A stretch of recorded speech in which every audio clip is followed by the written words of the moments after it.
the German Messerschmitt Me 262. Sleek, fast, and heavily armed, it was a quantum leap in fighter technology. For the Allies, the appearance of the new swept-wing fighter caused a great deal of anxiety and consternation. Nothing they had could come close to its awesome performance.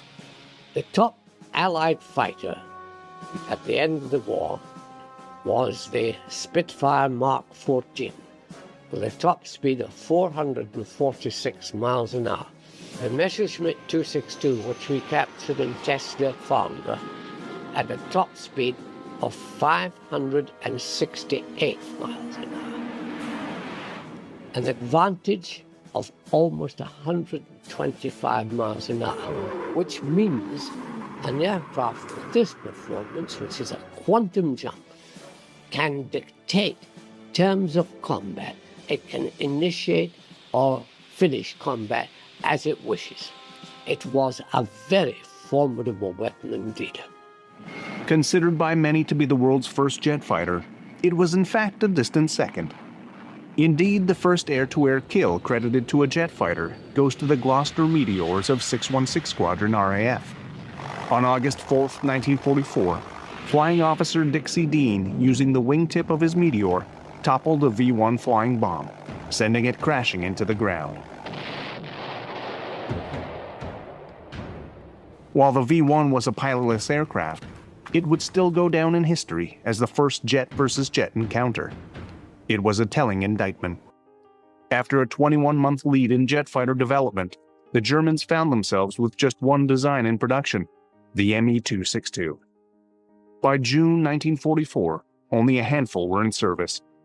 But there was another jet fighter, one designed and built before the Me 262, the Heinkel HE-280. Designed by Ernst Heinkel, it was capable of over 500 miles per hour.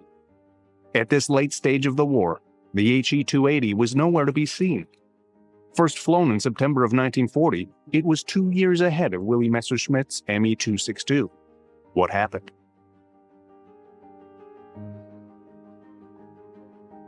Was it simply indifference on the Luftwaffe's part, or was the promise of the HE-280 sabotaged by political interference, incompetence, or bitter personal rivalries? To find the answers, we must first look at the state of military aircraft design and production, beginning in the 1930s. Since the end of the First World War, aircraft engine horsepower steadily increased. At the beginning of the 1930s, new engine designs and the promise of the supercharger led to more and more horsepower. The new all-metal monocoque airplane revolutionized aircraft design. The possibilities seemed limitless. Speed, altitude, and range records were smashed. Military commanders saw great promise in these new designs, and as Europe crept toward war, orders for new bombers and fighters began to rise. With little time or money left for the development of any new or questionable propulsion systems, work focused on the evolution of the piston engine. Many engine builders called the idea of a jet engine the thing, technically unfathomable and little more than a pipe dream. But there were those whose pipe dreams would become reality. In 1930, Flying Officer Frank Whittle, RAF, applied for a patent for his jet engine. This was followed by Hans Joachim Pabst von Ohain and his secret jet engine patent in 1935. Robert Pohl, a colleague of Ohain at the University of Göttingen, was instrumental in bringing Ohain's invention to the attention of leading German aircraft manufacturer Ernst Heinkel. This man, Pohl was his name, he wrote to Heinkel, whom he knew.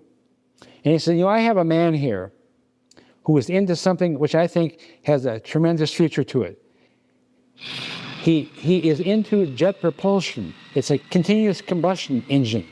It draws air in the intake, compresses it, and then the combustion cans are sprayed with gasoline, and it turns a turbine wheel to keep the thing running, and the exhaust comes out the half end of it. As long as you give it fuel, it'll run forever.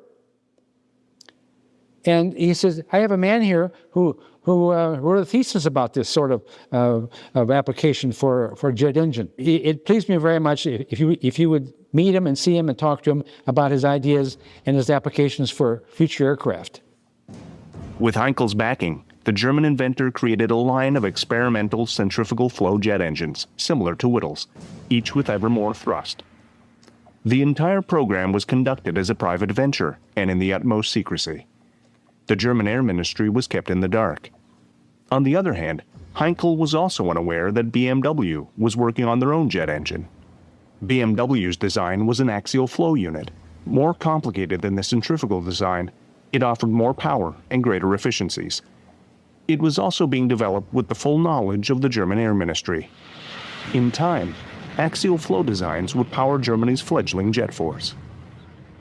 Early in the days before, immediately before the war, the Germans had become aware of the practicality of a jet-propelled engine as being pioneered by Frank Whittle. And at first, they followed the same concept as Whittle of centrifugal flow, which is the simplest form of jet engine, really, and also probably the most reliable at that stage, certainly, in the pioneering efforts. But eventually, they turned quite rapidly after their first, if you like, experiments onto the axial flow type, which really offers many advantages. And they concentrated thereafter totally on axial flow engines.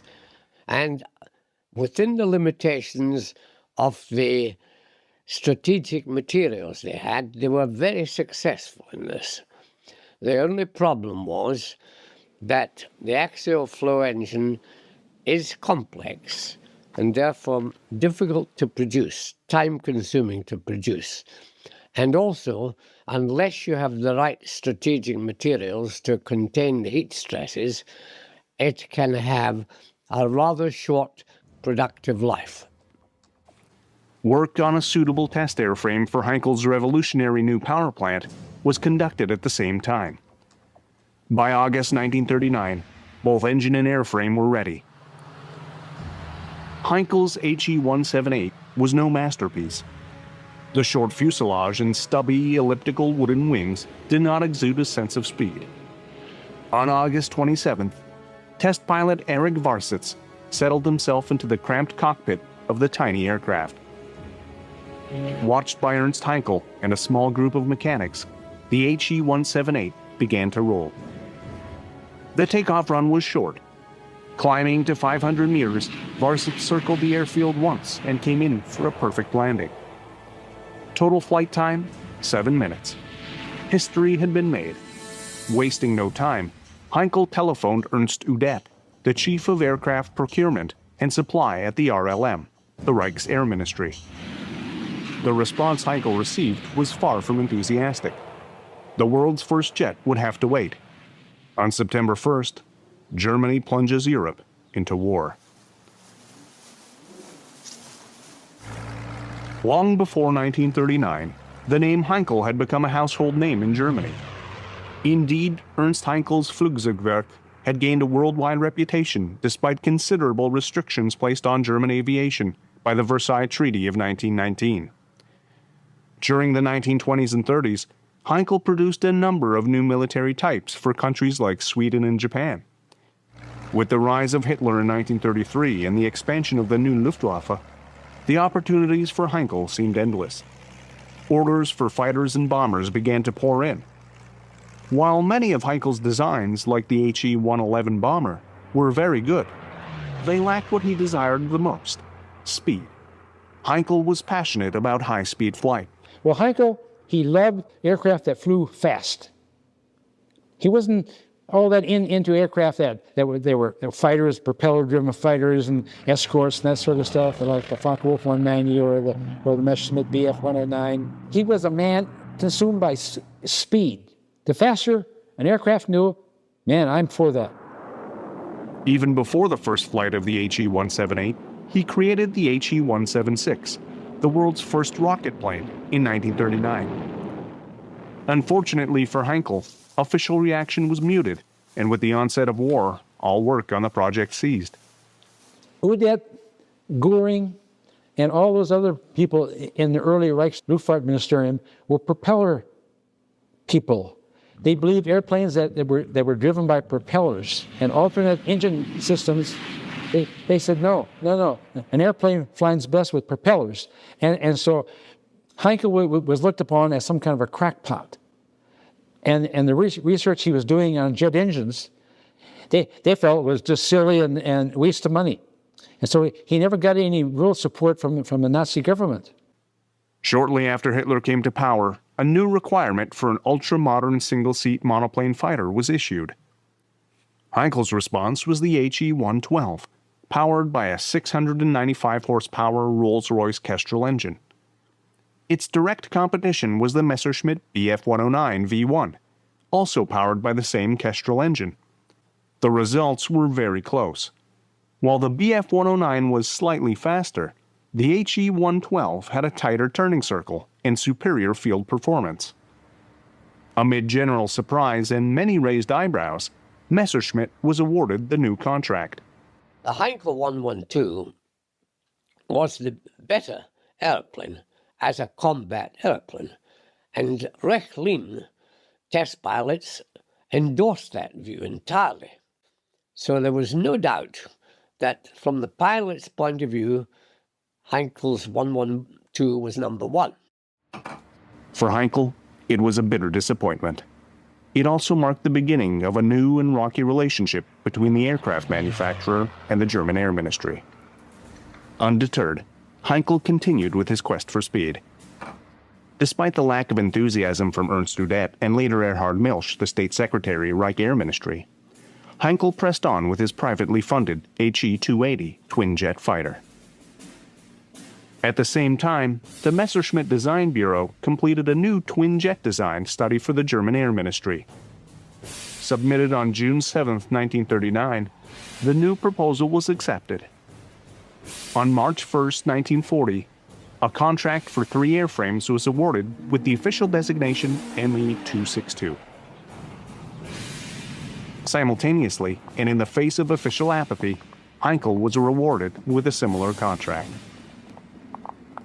Even before the official contract had been signed, Heinkel had in fact cut metal on the first HE-280 prototype.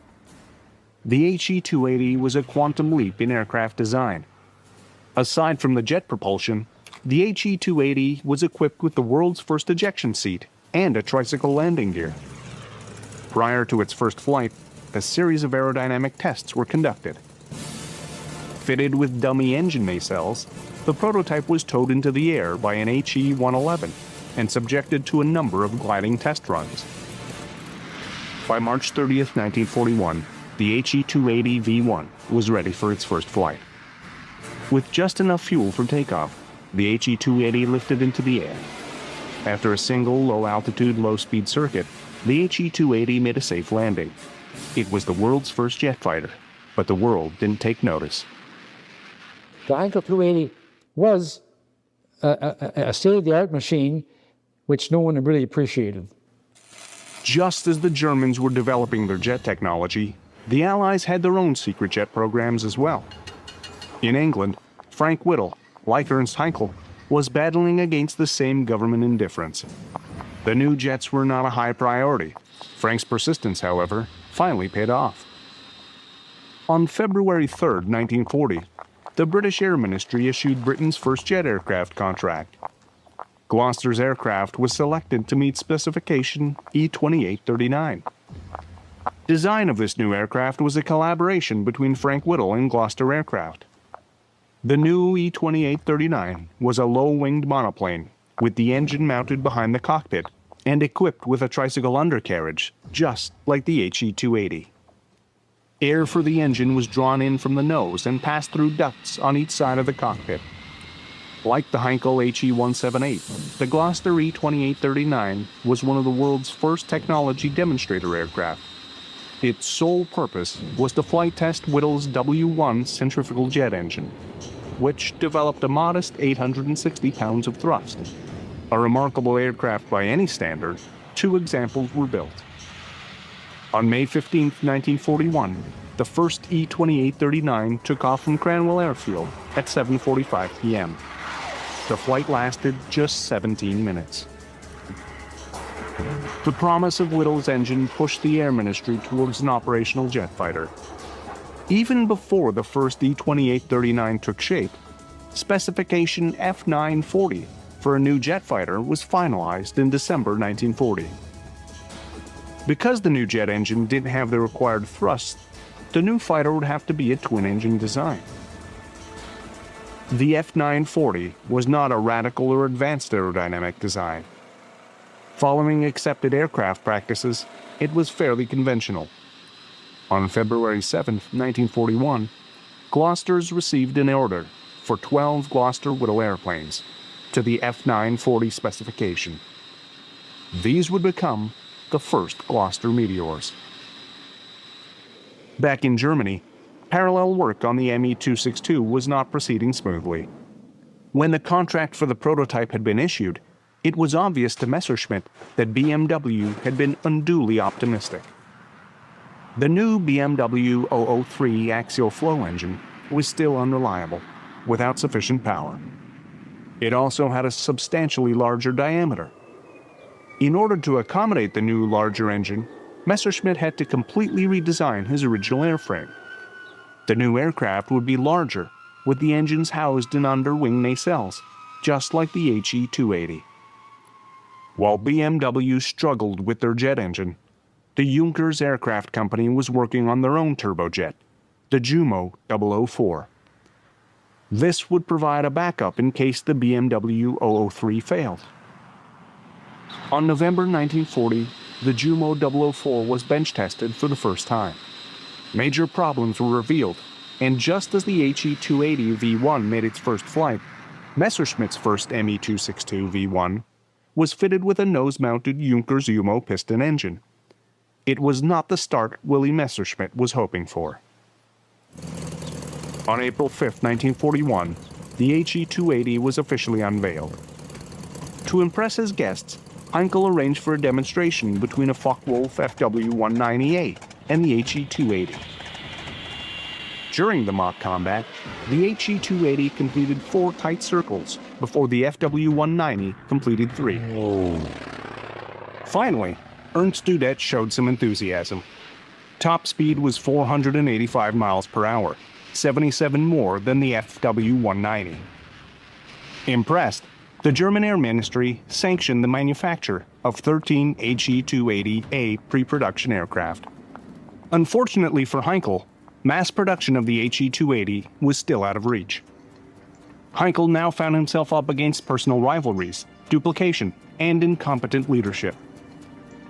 To understand this state of affairs, we have to return to the beginning of the new Luftwaffe.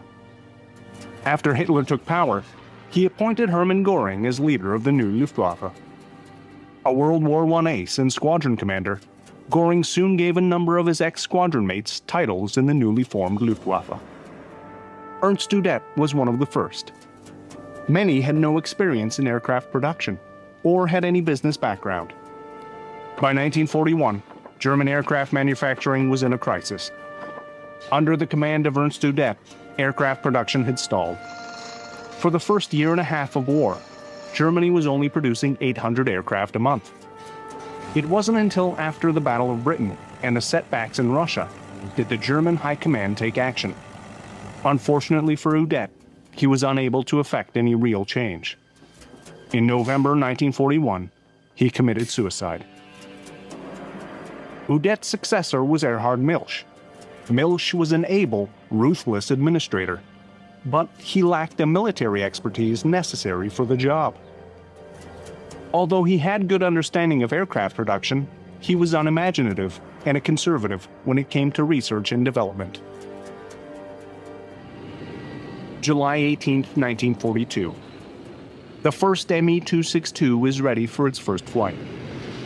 Unlike the HE-280, the Me-262 is a tail dragger. Because of the nose's high angle, most of the jet's thrust is wasted.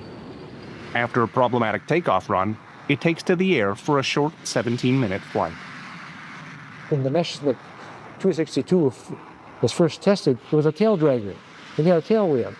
And the only way you could get the thing up and level was for the pilot to put on the brakes, and so the aircraft would come up level, and then they could take off with it. Across the Atlantic, America finally enters the jet age with the first flight of the Bell P-59A. The date is October 1st, 1942. By the summer of 1942, the HE-280 was still very much in the picture. In June, the HE-280 V2 prototype was re-engined with two Jumo 004A engines, each rated at 1,852 pounds of thrust. Now, for the first time, both the HE-280 and the Me-262 are equipped with the same type of engine. Flight trials proved promising, with a top speed of 491 miles an hour being reached. A true comparison of the two fighters could now be made. Flight testing of the fourth Me-262 prototype showed that with the same power plants, it enjoyed a marked performance advantage over the HE-280. Compared to the straight-wing HE-280, the Me-262 looked faster. Its shark-like appearance and swept-back wings gave it a menacing presence. Even with this apparent advantage, the Me-262 still had a long way to go. For Heinkel and Messerschmitt, the road ahead was not a simple one. Both had suffered serious setbacks, their reputations now in question. In Messerschmitt's case, his new Me-210 twin-engine fighter was a complete failure. For Heinkel, the intractable problems associated with the disastrous HE-177 heavy bomber was a major distraction.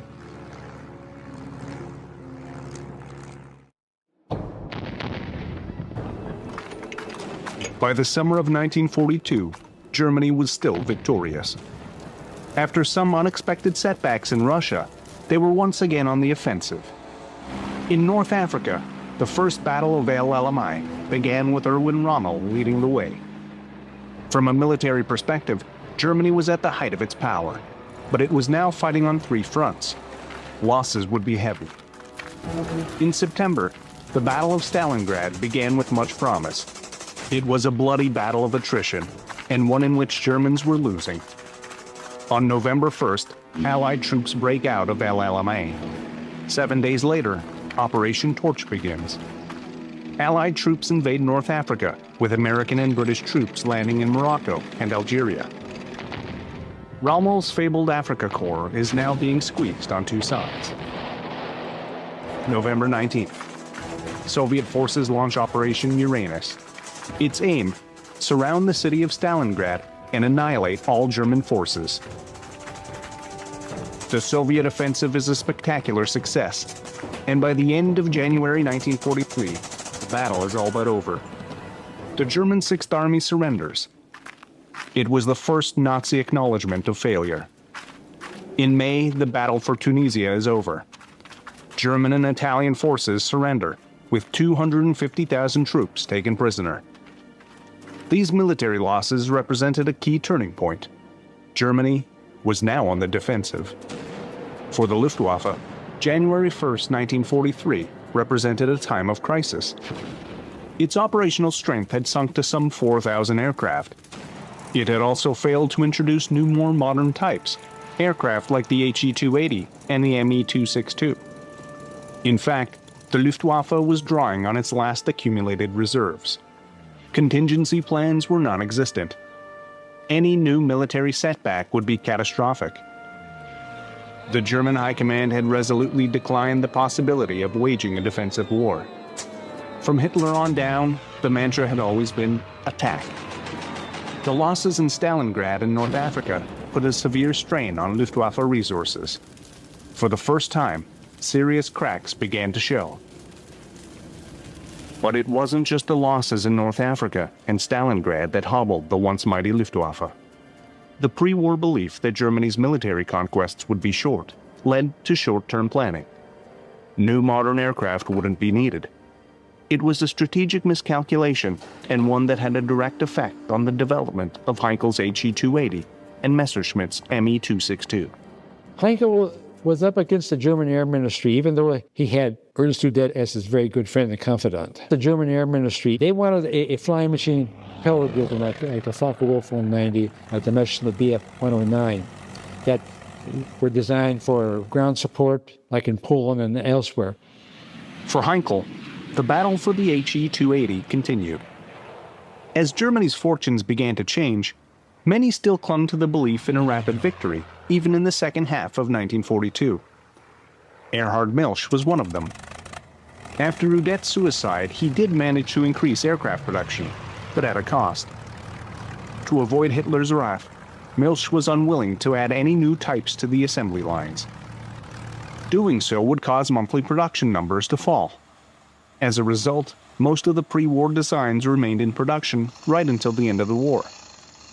Unfortunately for Heinkel and Messerschmitt, Milch's aversion to risk continued to have its effect in the one field where Germany could establish technical superiority: jet planes. In September 1942, both Erhard Milch and the German Air Ministry agreed.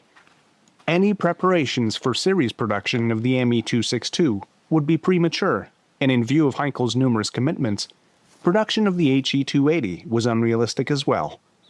It was a curious point of view, but in early 1943, that all changed. In January 1943, Heinkel's HE-280 V6 prototype, powered by two Jumo 004 engines, took flight. For the first time, Heinkel pitched this version as a fighter bomber. In a complete about-face, the German Air Ministry changed its mind and began negotiations for the manufacture of 300 280s. It now seemed as if the 280 would finally see mass production and enter service before the Me-262. Ironically, the 262 V4 prototype, powered by the same Jumo 004 engines as Heinkel's new jet bomber, enjoyed a marked performance advantage over its rival. While the HE-280 was thought to be faster with a better rate of climb and ceiling, it only had two-thirds the range. In the end, the 262 was the superior fighter. In a letter dated March 27, 1943, Milch wrote to Heinkel, ending the 280 project. In Milch's letter, he claimed that the overall war situation today no longer allows us to run two designs side by side. For Heinkel, it was a bitter defeat. In a conference shortly after, Heinkel observed that Milch and his colleagues had a noticeable sense of unease about the jet, and the talk was always about jet bombers. For Willy Messerschmitt, victory over Heinkel would prove a Pyrrhic victory. Meanwhile in Britain, the Gloucester Meteor prototype DG-206 made its first flight. Like the Germans, British officialdom and industry were slow to deliver a reliable jet engine. Official confidence was shaken when the impellers on Whittle's W2B engine continually burst at high speed. This was eventually remedied with imported impellers from General Electric, who in 1941 built their own jet engines based on Whittle's design.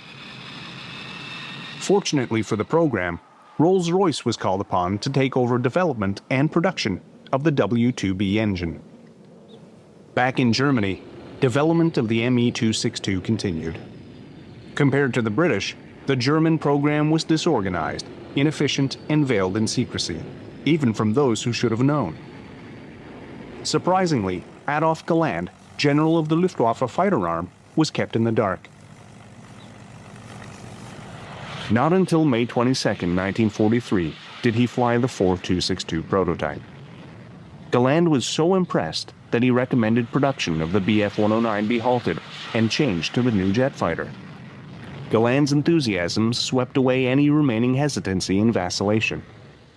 72 hours later, Erhard Milch ordered the 262 into series production. But many questions remained. Why did those involved in the program not see the value of the 262 sooner and act before Galland's endorsement? Why was it kept secret from Galland? And why didn't he fly the HE-280?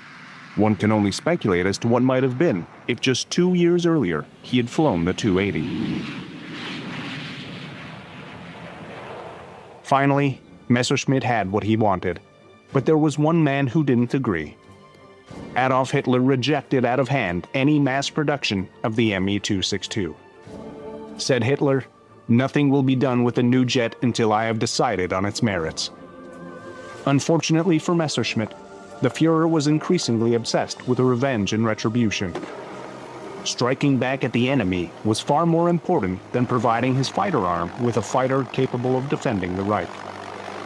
This would lead directly to Germany's third jet-powered aircraft, the V-1 flying bomb. Powered by a pulse jet engine, the V-1 was the world's first cruise missile and the first jet-powered aircraft to see combat in World War II. Shortly after D-Day, the V-1 bombardment of London began. To help counter the threat, the RAF deployed the first jet fighter, the Meteor Mark I. Compared to the HE-280 and the Me-262, the Meteor was slower. But more importantly, it was a combat-ready machine powered by centrifugal jet engines. Though the German axial flow engine offered more punch, Frank Whittle, the genius behind Britain's early jet engines, was sold on the reliability of centrifugal design. Now, axial flow engines are much more complex than centrifugal, but much more efficient. Ideally, one should have headed for axial flow. But one has to put oneself back a bit in time and remember where we stood in the history of jet development, and that was not very far along the road.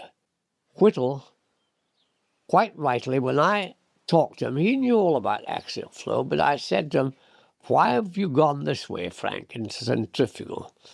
And he said, "Because in this present state of the art, I am looking for reliability and simplicity." In November 1943, Hitler saw the Me-262 for the first time. Hitler scolded those in attendance, asking why, after years of demanding a fast bomber, was he presented with a fighter? Hitler wanted to know if the jet aircraft could carry bombs. Messerschmitt answered in the affirmative. For Hitler, the matter was settled. The Me-262 would be produced as a blitz bomber. In fact, Messerschmitt disobeyed Hitler and continued to develop his jet solely as a fighter. 6 months later, when Hitler found out, he flew into an incandescent rage. On May 25, 1944, he ordered all 262s to be built as bombers. It was a major blow and added more technical problems to an already troubled program. One of the biggest and ongoing hurdles was the development of the Jumo 004 engine into a reliable power plant. The Jumo 004 was an axial flow compressor design. In theory, it offered more power over the higher drag centrifugal compressor engines used by the British. In practice, however, the Jumo engines were considerably inferior. The shortage of strategic materials like chrome and nickel led to the failure of many substandard turbine blades at high temperatures. The Jumo 004 also suffered from decreased thrust at high altitude, fuel flow problems, and flameouts if the throttle was opened or closed too quickly. The Jumo 004 was a technical and operational failure.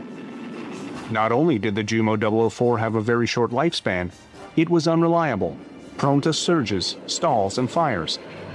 This was the Me-262's Achilles heel, one Allied pilots would feast on. The engines were very sensitive. They were slow to accelerate to throttle movement, and you had to handle them very carefully to avoid flaming them out.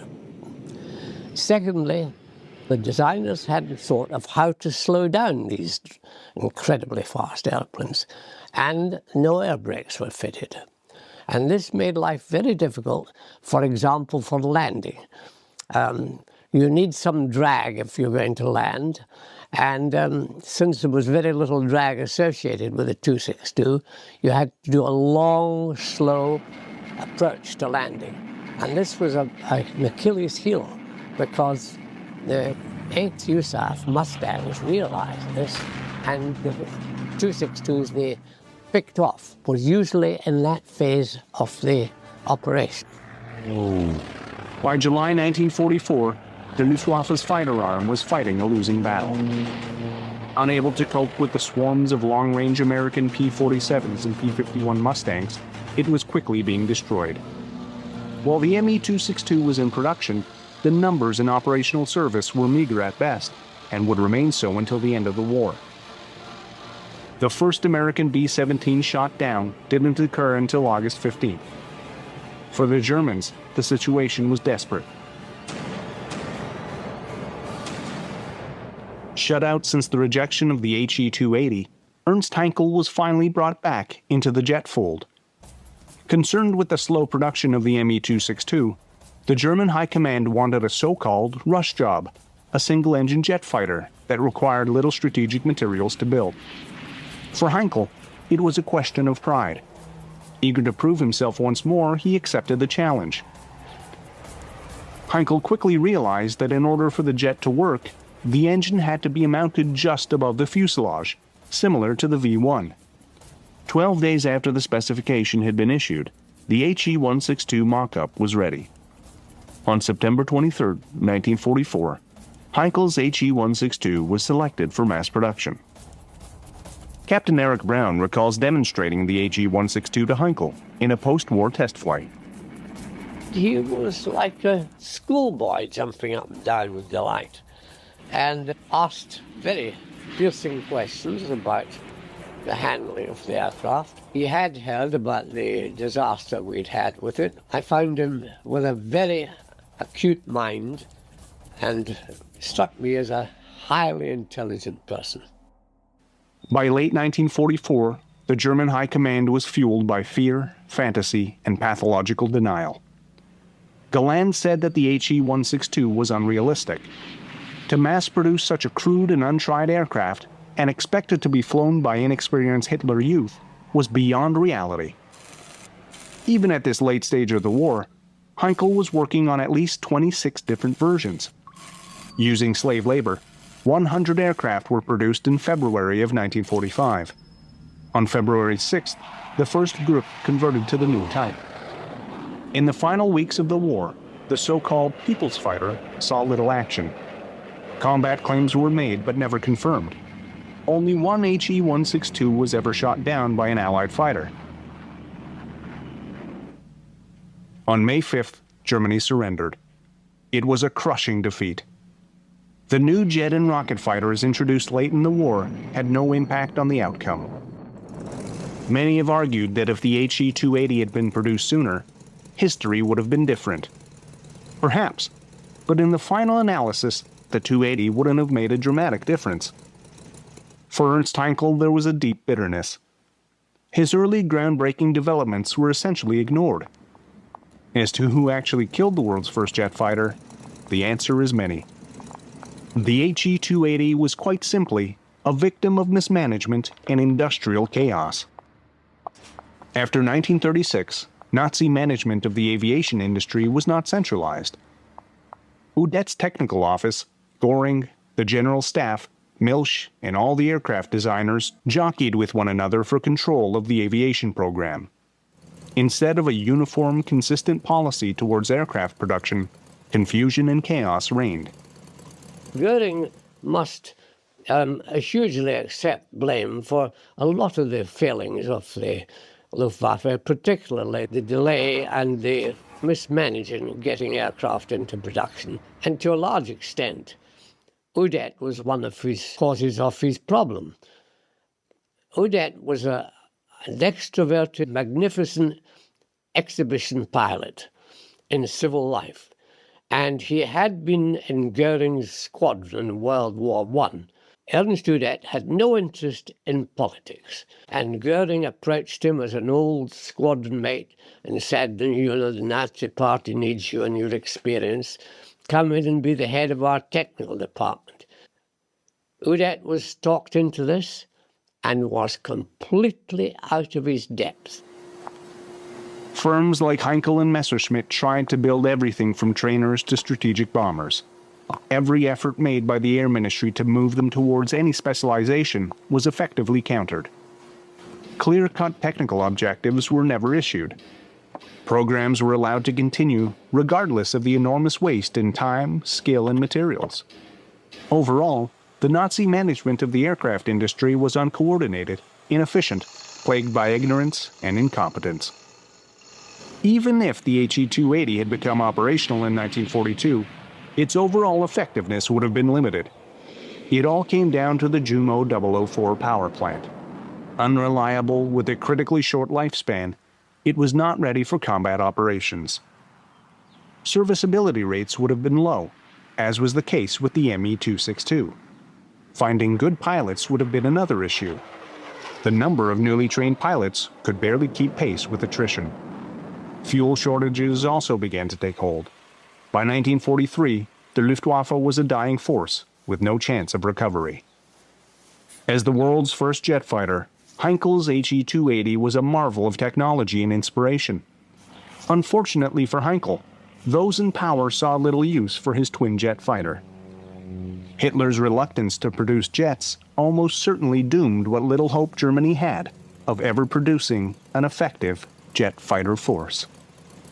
As the Allies sifted through the spoils of their victory, the incredible technology left behind, they counted themselves lucky that Germany had recognized the potential of jet power too late.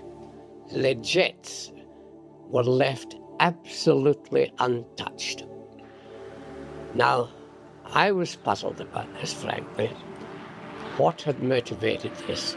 It certainly wasn't because it was overrun too quickly for them to have got rid of these jet aircraft. I think, deep down, it was a sense of pride of what they had achieved in the technical field, and they wanted us to see it.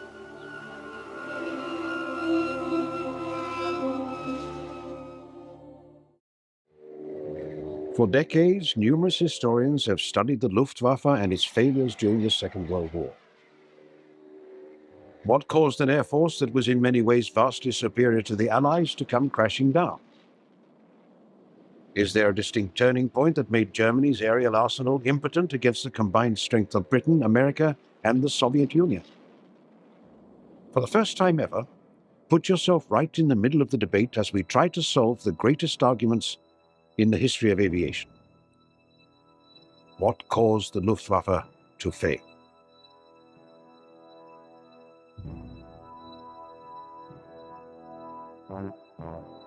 In 1933, Adolf Hitler becomes Chancellor of Germany and later the Führer, enacting complete control over the fatherland. Eager to reclaim the lost territories taken from Germany after the Treaty of Versailles, the Nazi war machine realizes early on that the formation of a strong air force is vital. In 1935, it becomes official on paper, and the Luftwaffe is born. The man put in charge of this department is Hermann Göring, a prominent ace from the Great War. Goering was a World War I fighter pilot. He was not interested in technology. He said something at one point, he said, well, this device is a box with coils, and I don't like boxes with coils. He still had this sort of, well, if you're courageous and brave, you don't have to worry about technological gizmos. In building this new air force, the Nazis possess many advantages that other nations do not, including a first-class aircraft industry, symbolized by the names Messerschmitt, Dornier, Heinkel, Junkers, and Focke-Wulf. Brilliant engineers capable of taking aerodynamics to a whole new level, and a highly educated population that can build aircraft on a mass scale. By 1938, production rises to over 5,000 planes. 1 year later, that figure soars to over 8,000, a testament to the importance Nazis place on the doctrine of air power.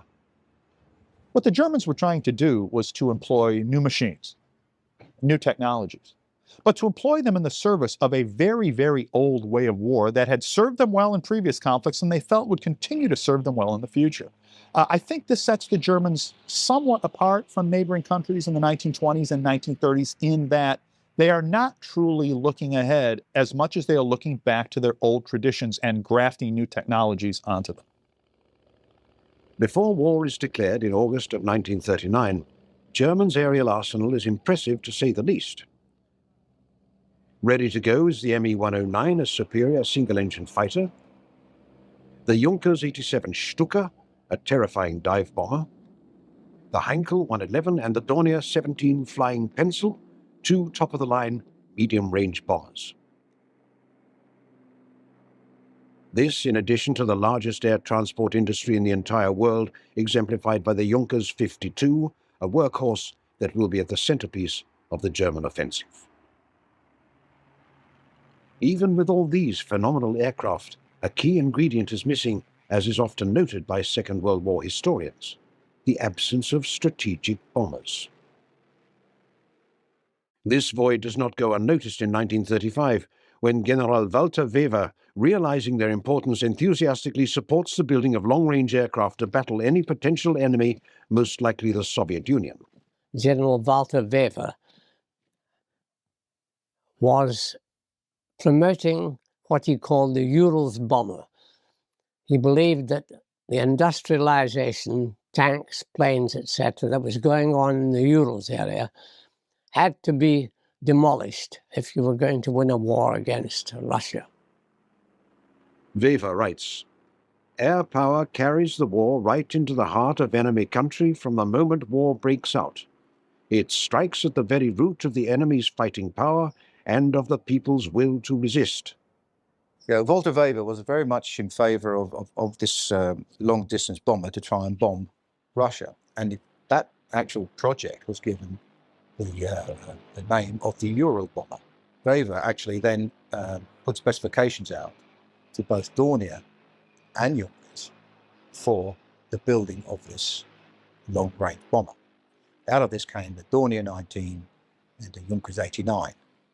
But neither of these aircraft had the performance that was currently available in the United States of the B-17 Flying Fortress. So therefore, neither of those airplanes really progressed very far beyond a couple of prototypes. Dying due to a plane crash in 1936, his doctrine, epitomized by the Dornier 19 and the Junkers 89, are scrapped by Goering. Goering, I think, didn't go along with this because he rather took the view that Hitler had, that they could win by blitzkrieg, and they wouldn't be required to get into this lengthy process of using heavy bombers. Inquiring as to how many twin-engine planes can be made for every four-engine one, the answer given to him is 2.5. The Field Marshal's response is that the Führer does not ask me how big my bombers are, but how many there are. It is important to note that the decision not to build long-range bombers cannot be considered a failure. For Germany, the raw materials needed to build such planes would require large amounts of rubber, metals, and fuel, all of which would have to be imported for a hefty price. Of the 4,500 tons of aluminium needed per month for aircraft production, only half is available during the Wever era. The Air Force that he and others envisioned was simply uneconomic at the time. What truly represented the German way of war is instead a tactical Air Force. The German War of Movement attempted to defeat as much of the enemy army as possible within the opening weeks of fighting. So the tactical level of fighting for an individual position, and then the operational level of attempting to defeat an enemy army. But arguably, Germany had never been very good, and this would go back to Prussia before it, at the kind of long-term strategic planning that the Allies were so skilled at in World War II. Arguably, this was because the Germans felt they had to win all their wars quickly or they would not win them at all, and that attempting to play strategic warfare with the vast economic and industrial resources of the United States was a losing game from the start. Working closely with those on the ground, the Luftwaffe is wildly successful as the Second World War begins. Poland is easily demolished. Norway is taken away from the British effortlessly. The Low Countries and even the power of France cannot resist German might during the year 1940. It appears that nothing can stop Nazi forces from gobbling up the continent of Europe. Certainly the Luftwaffe played an extremely important part in the opening German victories of World War II. And when we say opening victories, we don't mean the first 6 months, we mean the first 2 years, in which it looked like a German victory is very much in the offing. The German Air Force was very skilled at the tactical level, that is, cooperation with the ground forces. It was extremely successful at the operational level of war, the intermediate level, that is, carrying out campaigns against enemy supply lines, for example, feeding troops and men to the front. With the fall of France, Britain is the only nation standing in the way of this German juggernaut. In order to finish off the rebellious island nation, a plan known as Operation Sea Lion is approved. It calls for the Luftwaffe to achieve air superiority over the English Channel. Once this is completed, German forces will be deployed onto British soil. However, during this pivotal battle, the Luftwaffe is dealt its very first aerial defeat. Primarily through the use of Spitfires and Hurricanes, the English are able to push back German planes from the coast of Britannia. While this monumental struggle ensues, we discover one of the Luftwaffe's greatest failure, its lack of coordination with the Kriegsmarine. Goering said, "Everything that flies is mine," and bitterly fought against any attempts by the German Navy to get a hold of a piece of the air action. When they wanted long-range aircraft assigned to them, Goering, actually, Dönitz went behind Goering's back directly to Hitler, and I think got a dozen of the Focke-Wulf Condors assigned to him. Goering, when he found out about this, was furious and actually cut off all cooperation with the Kriegsmarine at this point. Despite pleas by Admiral Raeder to create a separate air force for the Navy, Goering refuses to give the green light to any potential inter-service rival. The roots for this conflict come from each service's desire to be recognized as the one who brought victory to the fatherland. Of course, there has always been the rivalry between the Navy and the Air Force from the point of view that we refer to ourselves as the Imperial Navy and refer to the Air Force as the Nazi Air Force. So that differentiated us already in attitude and character. In hindsight, Goering's decision proves fatal, as Germany and Britain battle it out in both the skies and on the high seas. Winston Churchill would write that the greatest threat to Britain was the Battle of the Atlantic, where German U-boat submarines are enormously successful in sinking English shipping. I think Churchill was quite correct that the Battle of the Atlantic was the one front where Britain could really lose the war because they were so dependent on supplies, even food, coming from North America, that if that lifeline was cut, Britain would have been really in dire straits. With the defeat of France, bases are built right on their coast, giving these vessels an even bigger theatre to disrupt the lifeline of Britain.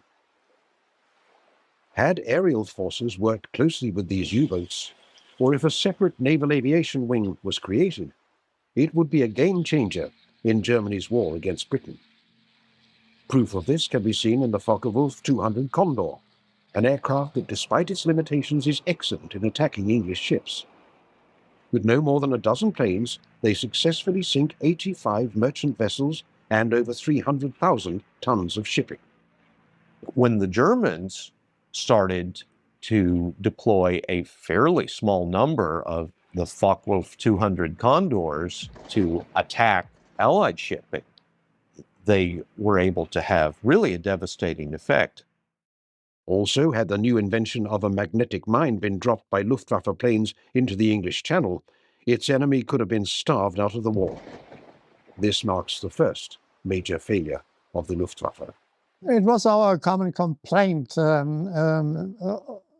us, the little people, let's say, that there was no coordination whatsoever between the German Navy and the German Air Force. With a stalemate on the Western Front, Germany decides to keep the British at bay and instead focus attention on their ally, the Soviet Union. Enacting a war plan known as Operation Barbarossa, some 3 million Nazi soldiers equipped with rifles, tanks, and planes begin the biggest land assault in history. Using less than 3,000 aircraft, a force smaller than that utilized in the battle against France, Germany is miraculously able to push back Soviet forces to the suburbs of Moscow. The decision to launch Operation Barbarossa exposes the Luftwaffe to its second major failure: the lack of maintenance and repair on the ground. When a German aircraft is damaged, it is sent back to the fatherland for repair. When fighting a relatively short and tactical war against France, this particular system works fairly well. When fighting a long drawn-out war of attrition against the communists, however, it proves to be a gigantic blunder. In the Soviet Union, with the fighting taking place far away from the major cities of Germany, the time it takes engineers to repair a damaged aircraft and have it sent back to the front is enormous. And by 1941, less than 30% of the Luftwaffe's airfields are operational, a fact that is almost inconceivable when taken into account that Germany is fighting a two-front struggle. As Field Marshal Erhard Milch would reflect after the war, the vertical organization in 4 territorial determined Luftflotte commands was grossly inadequate for launching a war well beyond the borders of the Third Reich. The attack of June 22, 1941 would in retrospect be a catastrophic mistake. For those like Goering, men who had never fought on the Eastern Front during the First World War, they would grossly underestimate the Soviet will and the industrial capacity of a regime thought to be so backwards by Hitler. Moving its factories far beyond the Ural Mountains, they are out of range of German bombers. The ghost of General Wefer comes back to haunt the Luftwaffe. After the Japanese attack on Pearl Harbor, Germany declares war against the United States. Before this decision is made, Hitler shrugs off any suggestion of a possible American threat in the form of an arsenal of democracy. In declaring war, Hitler foolishly adds yet another enemy to the Third Reich's list, one with a production capacity that is unparalleled. With 2 oceans separating America from the fighting, its people can go on producing without the threat of bombardment. Britain would have hauled the flag down long ago if it had not been for America's support, one field marshal said. With Germany by this time experiencing severe shortage of aluminium and copper, America is fully stocked of these and other vital raw materials. By 1944, the United States is able to churn out over 96,000 planes per year, 1 every 5 minutes, more than double that of the Germans. Before this catastrophic decision is made, it is important to note that by 1940, even Britain, with its shipping being torpedoed at an unprecedented rate, is outproducing Germany in aircraft. The British are able to improvise, and as a result produce outstanding planes like the de Havilland Mosquito, an aircraft made from plywood. In contrast, by 1941, with Nazi forces engaged in a 2-front war, total production is just over 11,000 planes, a yearly increase of only 3,000 from when the war began. It is clear that the Third Reich's total output is only a fraction of what it could be. One of the failures of the German Luftwaffe was their inability ever to work out a sane procurement and production process. Prototypes would be built and abandoned. They would be rebuilt and altered by Hitler's order and abandoned, and rebuilt a 3rd time and perhaps put into production as an aircraft very, very different from what the original designers had intended. This lack of planning and foresight can be attributed to the man who took control of Luftwaffe production in 1936, long before the war began. His name is Ernst Udet. An outstanding ace from the First World War, he is put in control by Goering, replacing Wilhelm Wimmer. His appointment to this powerful position marks the 3rd, and possibly the greatest failure of the Luftwaffe. Goering placed one of his World War I fighter ace buddies, Ernst Udet, in charge of technical developments. Udet really didn't know anything about this stuff. Udet's forerunner, Wimmer, has been outstanding in overseeing the Luftwaffe's 2nd-generation aircraft during the pre-war era, including the Me-109, the Junkers 87, and the Heinkel 111. With Udet as his replacement, however, the next line of aircraft is a far cry from their predecessors. One of his hobby horses was dive bombers. He had seen, actually, in America, interestingly, between the wars, a demonstration of dive bombing, thought every German bomber should be made into a dive bomber, and then even ordered this new 4-engine bomber, Heinkel 177, under development, to be made into a dive bomber. Well, Heinkel himself, who was, after all, an engineer who understood this, kept trying to talk him out of it, said this is ridiculous, but was overruled. And so they had to go back and strengthen the wings of the 177 to try to reduce drag so it could actually dive at high speeds. they tried mounting the engines in pairs. Instead of having 4 engines like you would normally think you would do on a bomber, they were mounted front and back in a single pod on each wing. This resulted in so much heat being generated that the engines were constantly overheating. So it really, I mean, it was a crazy idea, and it led directly to delays, and I guess you can really say the ultimate failure of Germany to field an effective 4-engine bomber during the war. The Heinkel 177, with its odd tandem engine arrangement and an insane requirement by Udet to dive bomb, makes this plane a complete disaster from start to finish.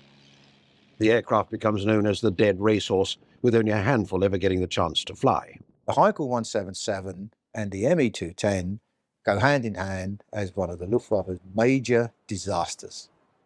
The Messerschmitt 210, a replacement for the Me-110, is full of problems that are never ratified. When he came up with his Messerschmitt 210, the RLF said, oh yes, that's very good, let's immediately, we'll order 10,000. Or whatever it was, but they went into mass production and the thing had hardly flown.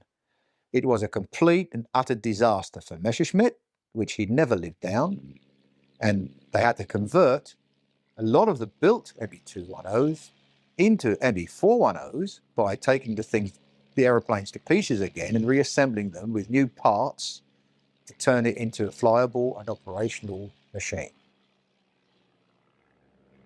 As one aircraft representative is overheard saying, everything turns to dust in Udet's hands. Only one aircraft, the Focke-Wulf 190, is considered a success under his watch.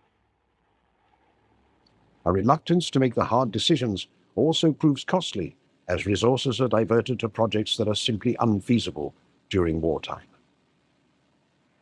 By 1941, the need is for long-range strategic bombers, with America producing the B-17 Flying Fortress and the British reworking the Avro Manchester into the 4-engine Avro Lancaster. Germany, in contrast, falls dramatically behind the Allies in producing 4-engine bombers. Udet, with all his failures, commits suicide in 1941, leaving the Luftwaffe in shambles. With a Soviet victory at Stalingrad, German forces are pushed back, marking the beginning of the end. And as American and British bombers begin destroying German factories and city centers from the sky, the philosophy that General Weber endorsed years ago is coming true. Strategic bombing is proving vital in weakening the German war machine. Under the command of Field Marshal Erhard Milch, production is able to climb to 25,000 planes a year, a respectable increase, but nothing compared to what the Allies are able to produce.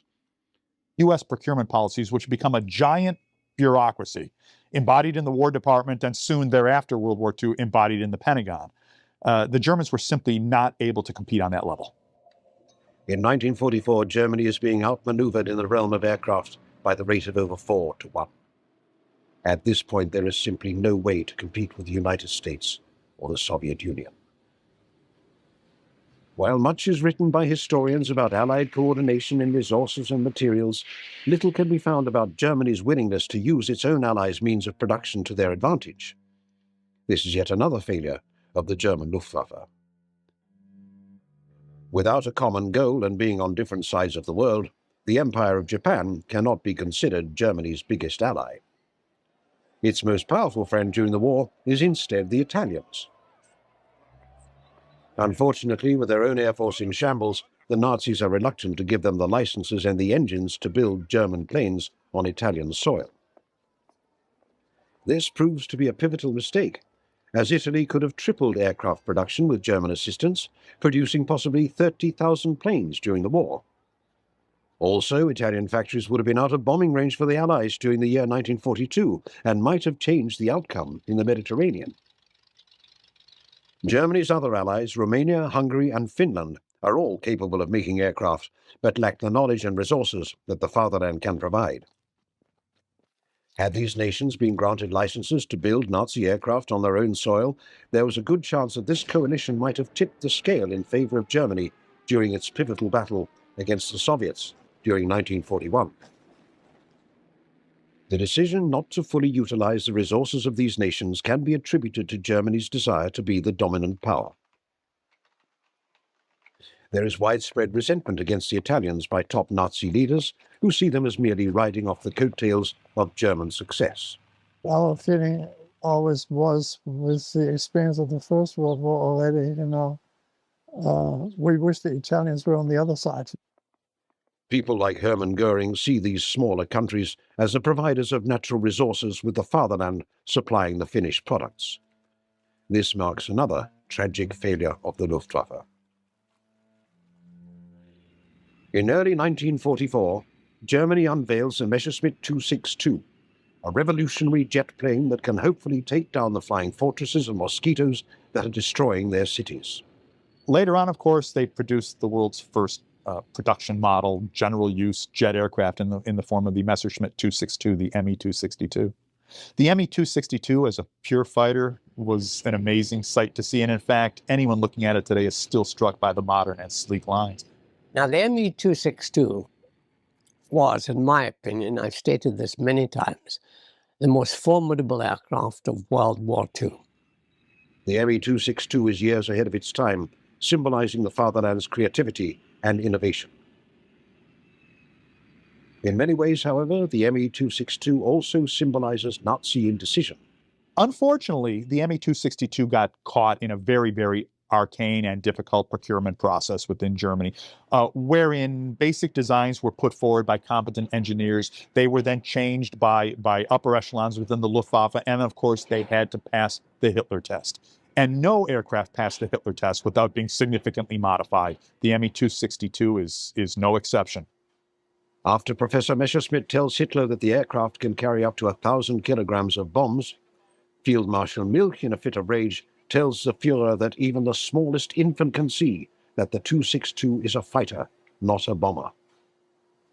After months of wavering, the plane goes ahead as a fighter-bomber, taking the sting out of what could have been a ferocious punch.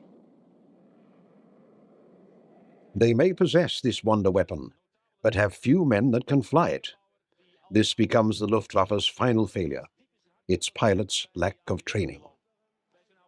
During its heyday, Germany's finest were given approximately 250 hours of flight time before being sent out to face their enemy, considerably more than the British.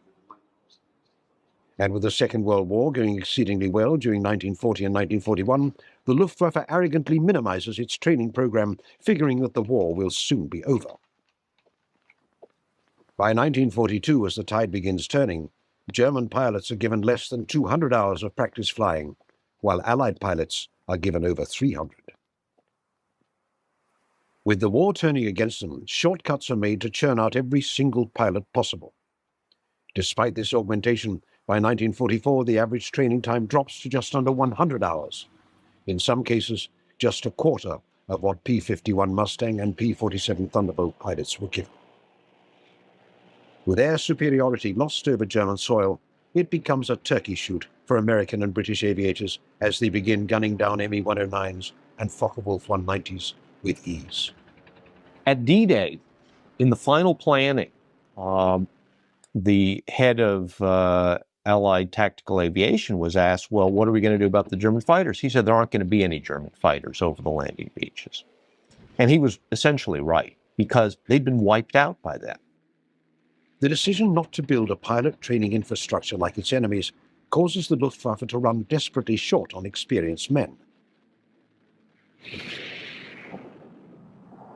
So by the time planes like the Me 262, the Arado 234 jet bomber, the Me 163, a rocket-powered interceptor, the Dornier 335 Arrow, the fastest piston engine plane of the Second World War, and all the other revolutionary aircraft that could have been the difference maker on both fronts, it is a case of too little, too late. The defeat of the Luftwaffe can be attributed to its lack of direction. With the war going in Germany's favor, Hitler, Goering, and Udet were blinded by a false optimism. That tactical war doctrine that they favored initially was being replaced by a long, drawn-out strategic war that they were ill prepared for. The arrogant nature in which they brushed off the industrial power of the United States and the Soviet Union.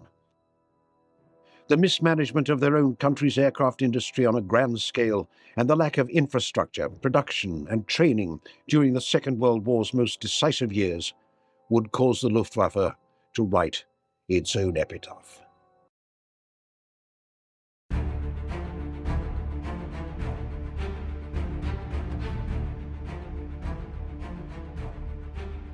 In June of 1942, a pivotal naval confrontation unfolded, marking one of the most significant battles of World War II as the United States of America faced off against the Japanese Empire.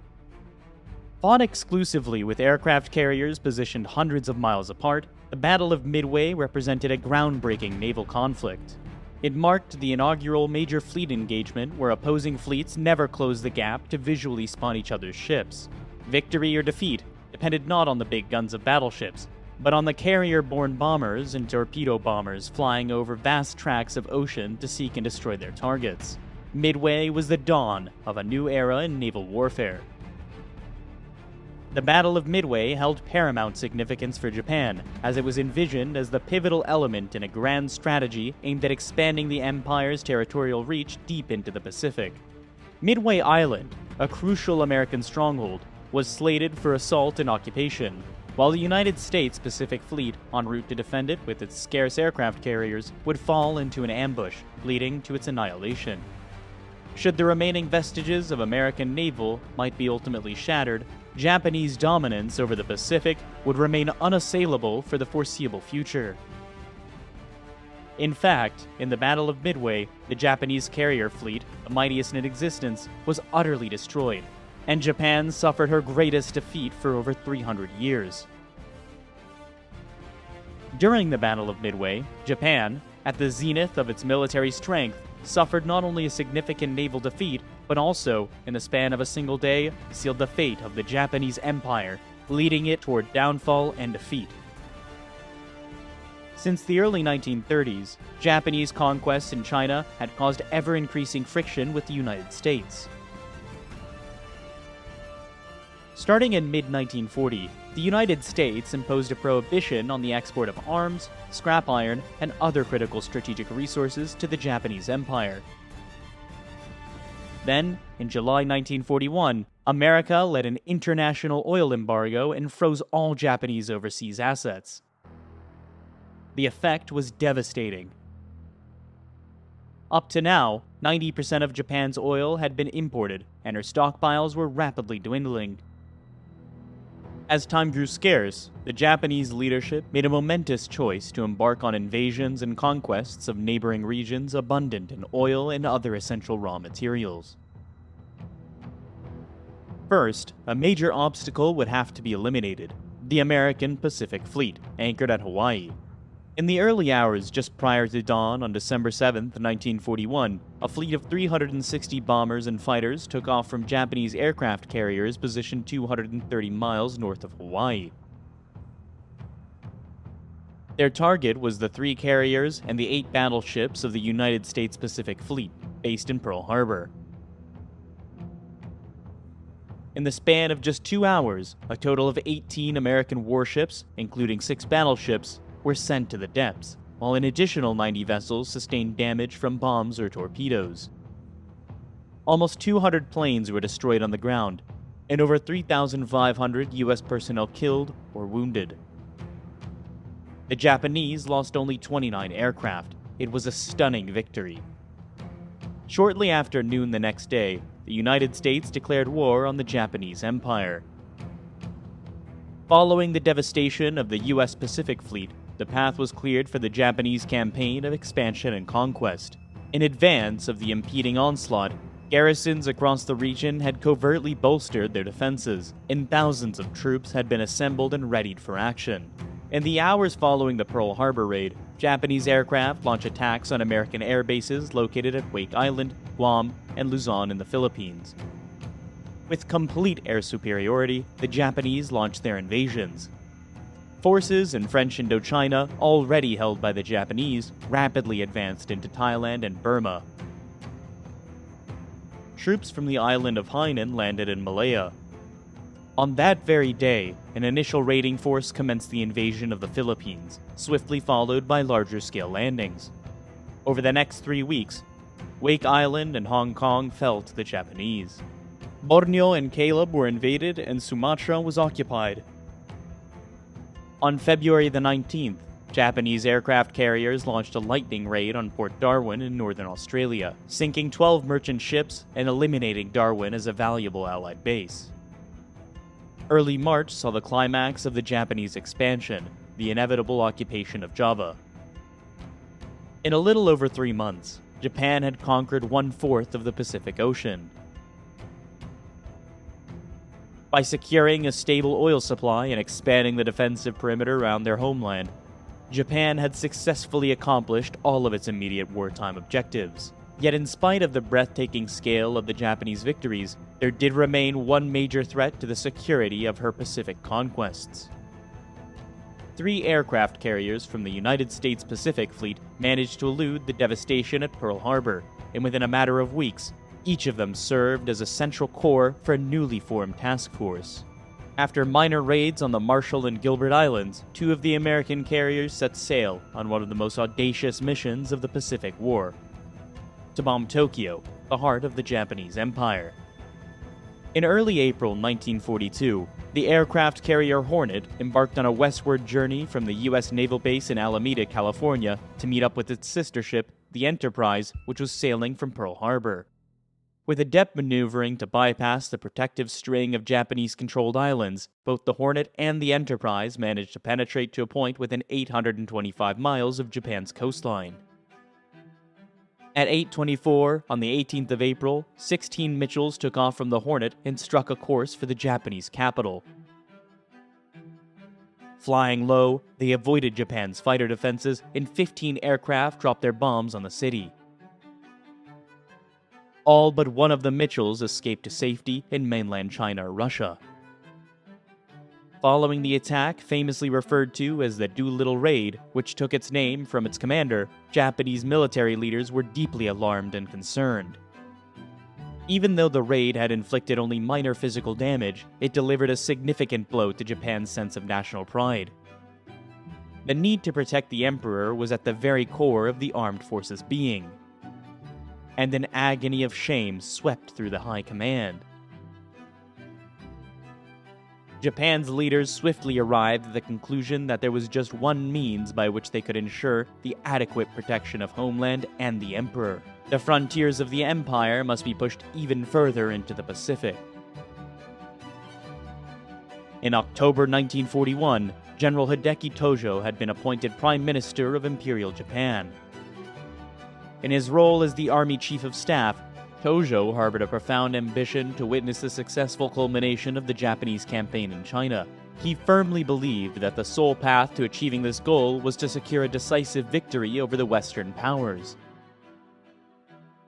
On his appointment as Prime Minister, General Tojo had kept his post as Chief of Staff and the job of War Minister.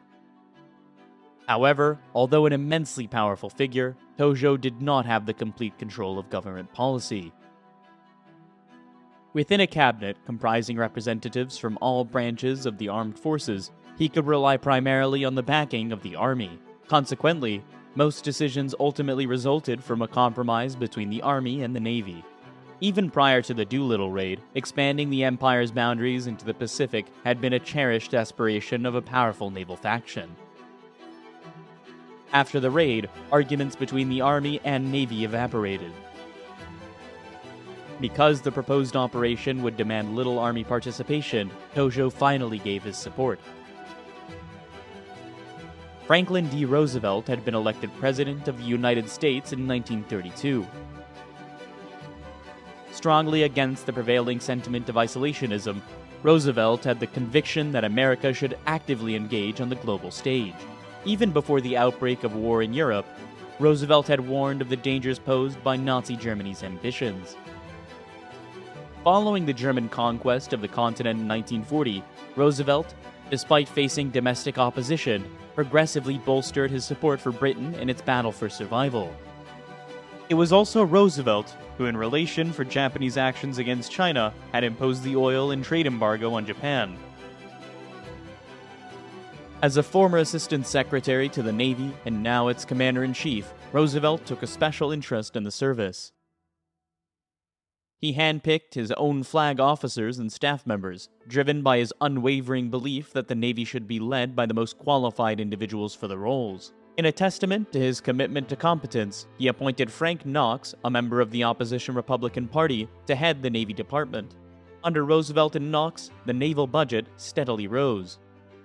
Even following the events at Pearl Harbor, Roosevelt maintained a belief that ran contrary to the desires of the American public. He believed that a war in Europe should take precedence over actions in the Pacific. He understood that enormous resources would be needed to push back the tide of the Japanese conquest, and until the full might of American industry could be brought to bear, the United States would have to concentrate on holding the line. Roosevelt insisted that further Japanese expansion must be counted at all costs.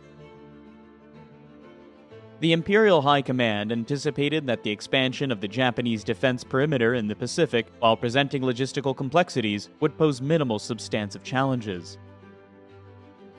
On the islands to be invaded, enemy forces were weak, and at sea, it seemed there was little to fear from the Americans or the British. The Japanese Navy, the driving force behind the plan, was supremely confident. The first stage of the Japanese plan of conquest was to complete the occupation of New Guinea. As of April 1942, a portion of New Guinea had already fallen under Japanese control, and they were eager to prevent the Allies from gaining control over the entire island. An advanced striking force of troop transports and heavy cruisers would be assembled in Rabaul along with the 3 aircraft carriers of Truk. The forces from Rabaul would sail south, then split into 2 divisions. The first was to seize Lagi and the Solomon Islands. The second, supported by 1 aircraft carrier from Truk, was to capture Port Moresby. The remaining 2 carriers would enter the Coral Sea and engage any enemy found there. Once New Guinea had been occupied, then New Caledonia, Fiji, and Samoa would easily be captured. In order to expand the Japanese front in the northern region, 3 islands within the Aleutian chain, Attu, Kiska, and Adak, were slated for conquest. The next stage in the Japanese advance would be the occupation of the American-held island of Midway, 1,136 miles west of Hawaii. Seizing Midway would secure an airstrip for the Empire within a range that could threaten the American naval base at Pearl Harbor.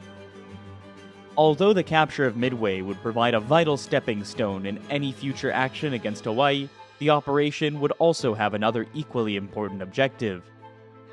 It would be used to lure American aircraft carriers out of Pearl Harbor and force them to fight a battle that would end in their destruction. The strategy for capturing Midway and defending the American carrier fleet was a multifaceted and intricate amalgamation of invasion, diversion, reaction, and ambush tactics.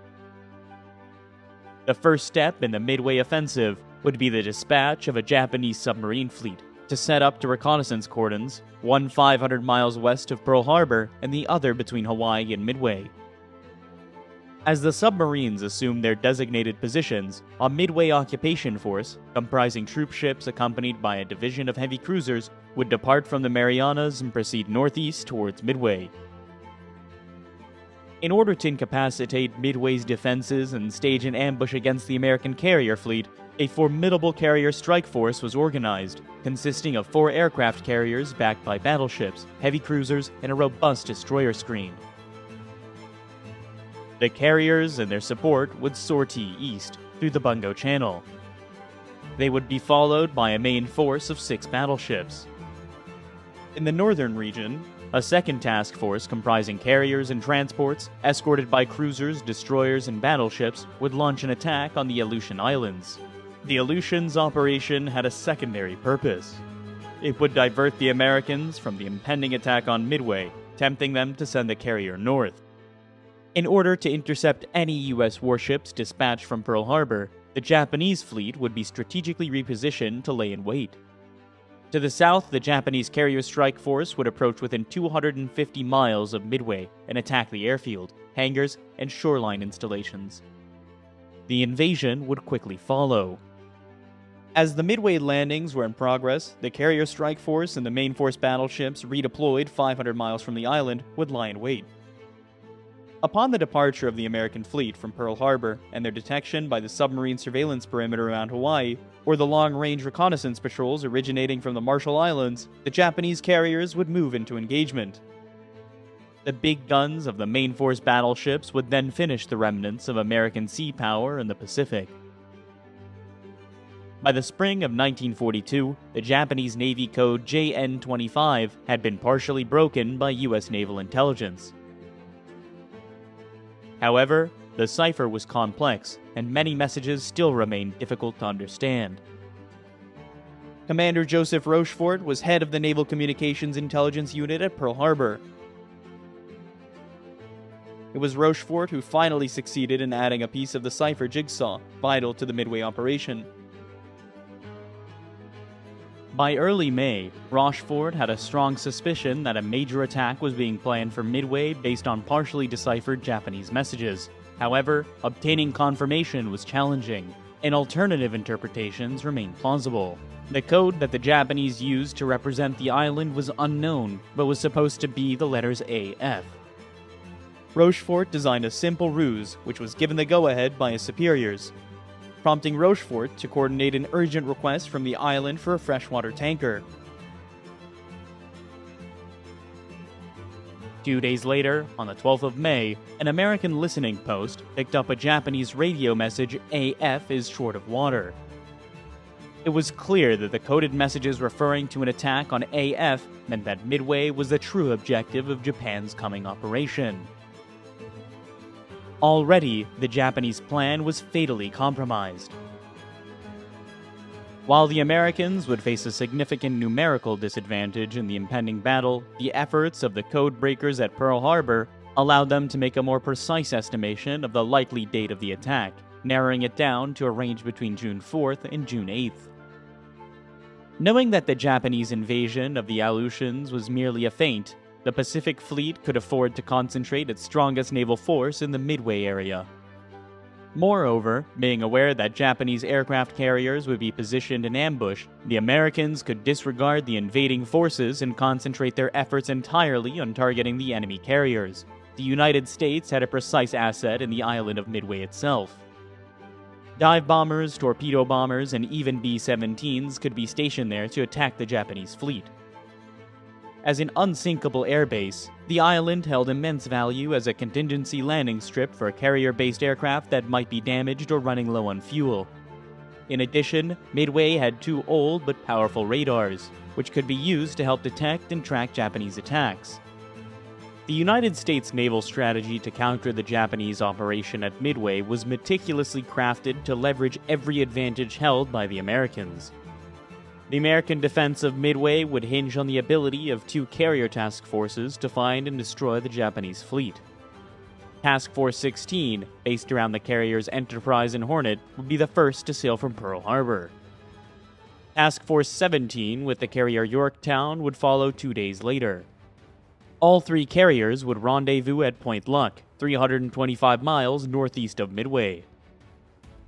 As the Japanese carrier strike force approached the area, the problem of the Americans would be finding it.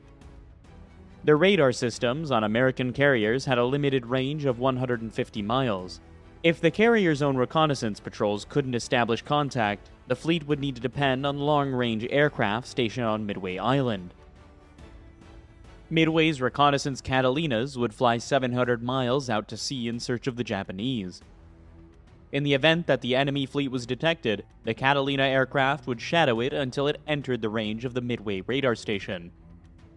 Midway radar would then keep the pursuing American carriers fully informed. An all-out attack of land and carrier-based aircraft could then be accurately vectored in to destroy the Japanese strike force.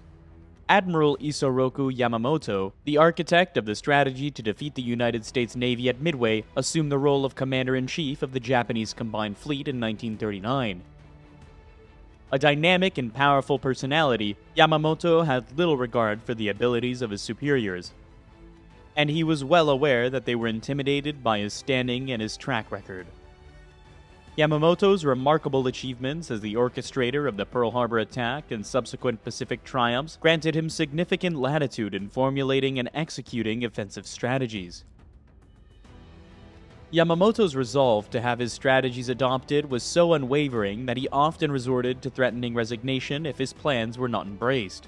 In his youth, Yamamoto had studied at Harvard University and, as a graduate, had served in Washington as naval attaché. Knowing the United States intimately, Yamamoto greatly feared America's industrial might. Prior to the events at Pearl Harbor, he had made efforts to persuade his superiors about the potential risks Japan would confront in a protracted conflict with the United States. However, once he realized that Japan was committed to war, Yamamoto was determined to win it, his way. The destruction of the American fleet at Midway would buy Japan much-needed time.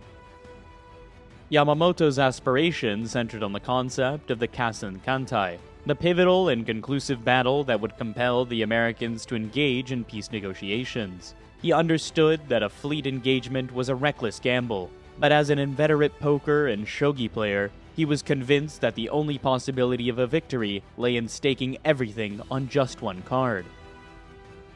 Admiral Chester Nimitz, a gifted strategist and organizer, had been appointed Commander-in-Chief of the U.S. Pacific Fleet on the 31st of December 1941.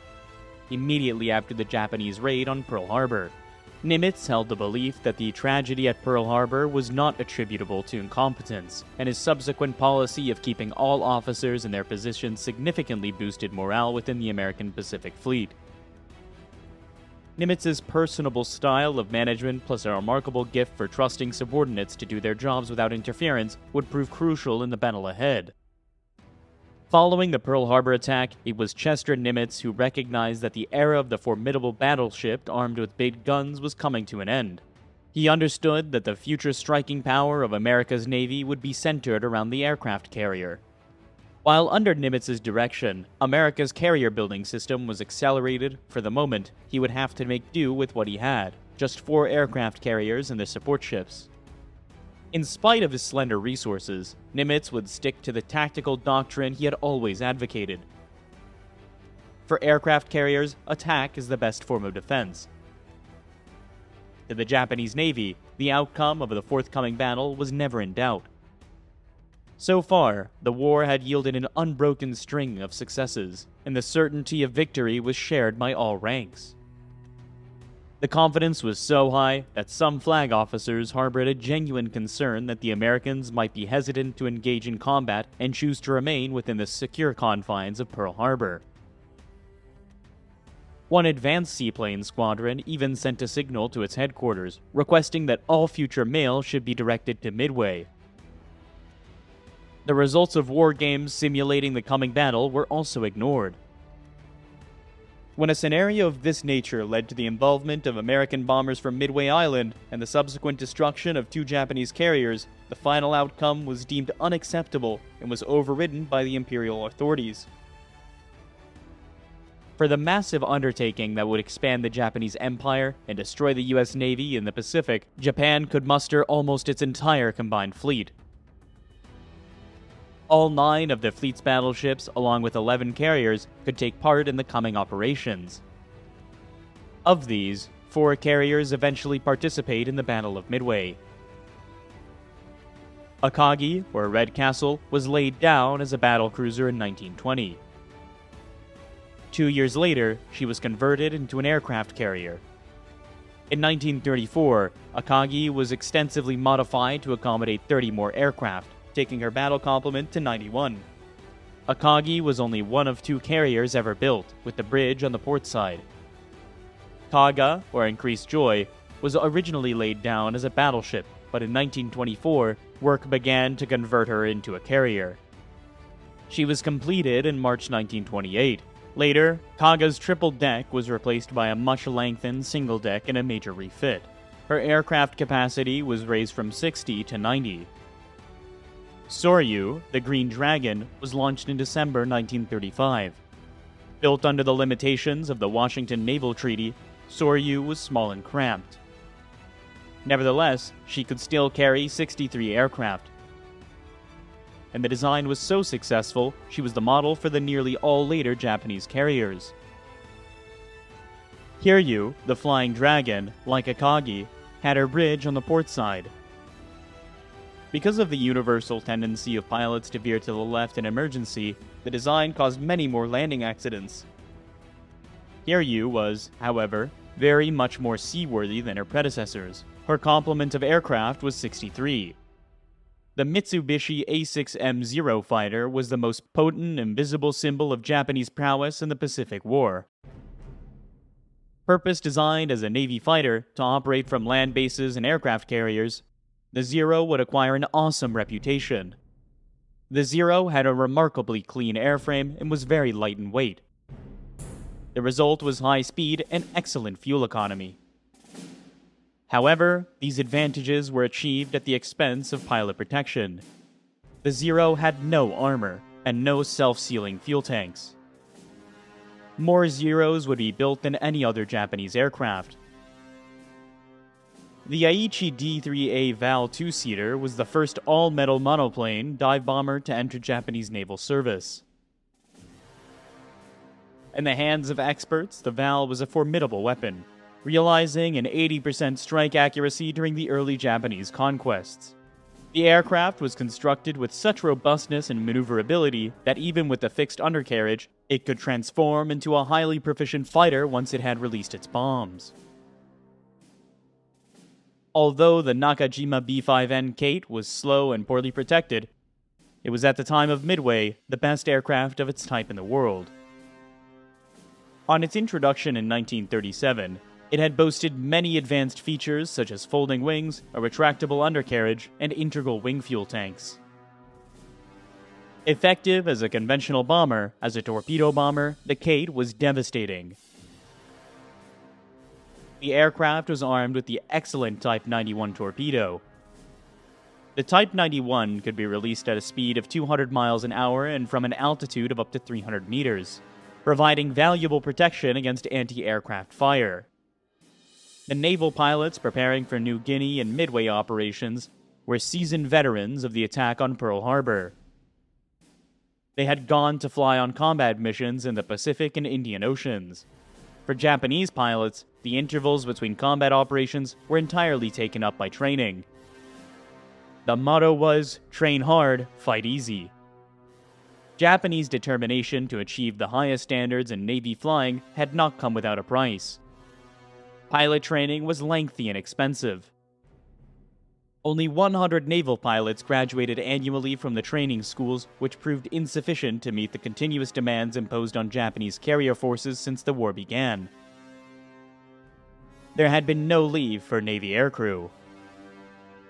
The training of Japanese sailors and flight deck personnel was, if anything, even more arduous than that undergone by their pilot comrades.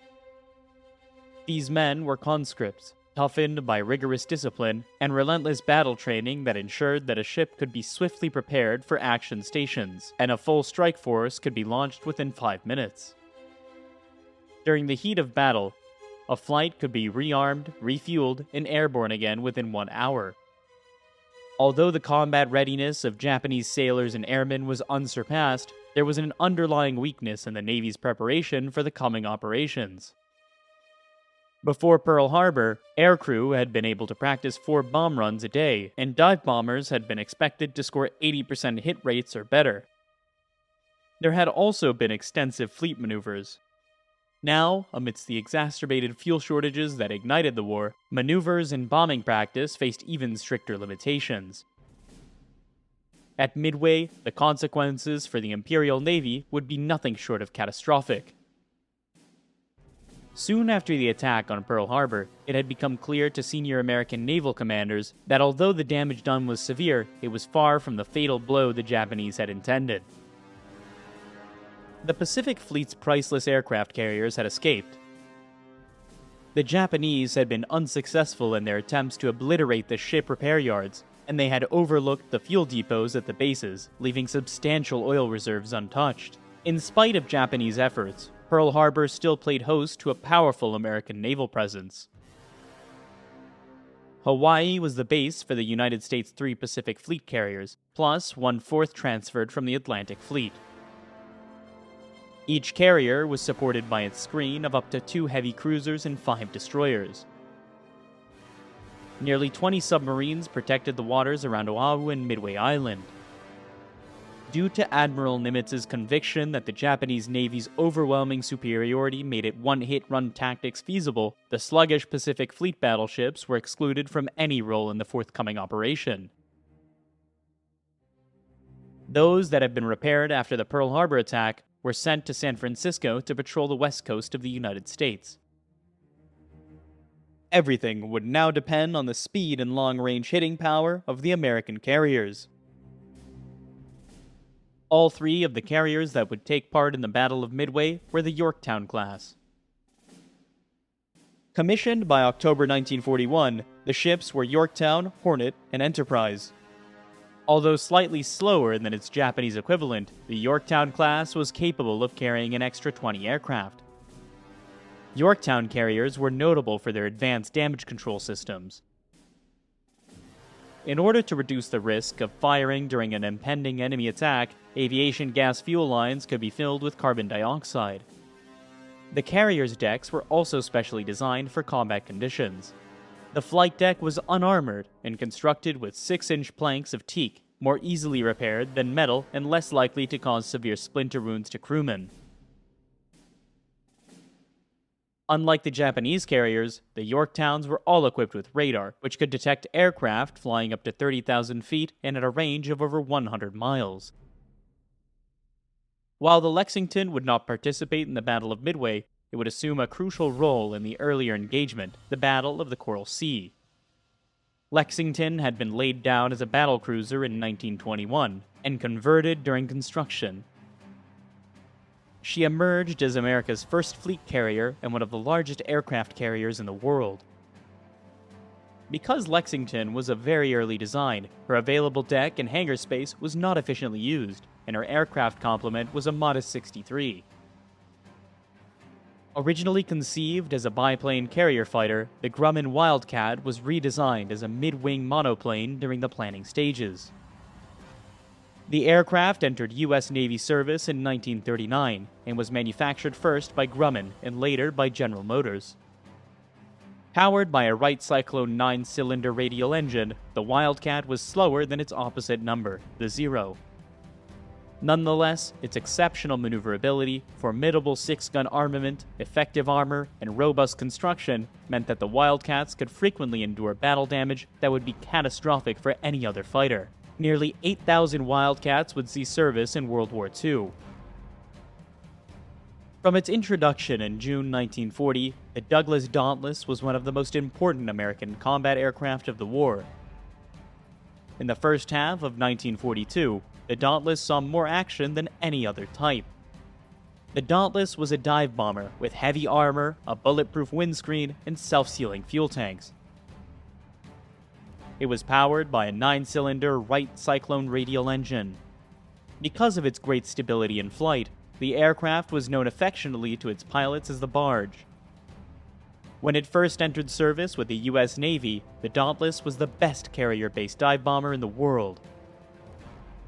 The aircraft would take credit for sinking more Japanese shipping than any other Allied weapon, and during the Battle of Midway, it would be responsible for all Japanese ship losses. The 3-man Douglas Devastator, America's first carrier monoplane, had entered service in 1937, and by 1942 was already obsolete. It was slow, lightly armed, and had a poor rate of climb. At Midway, Devastators would suffer appalling losses, and the battle would be the aircraft's last major action of the war.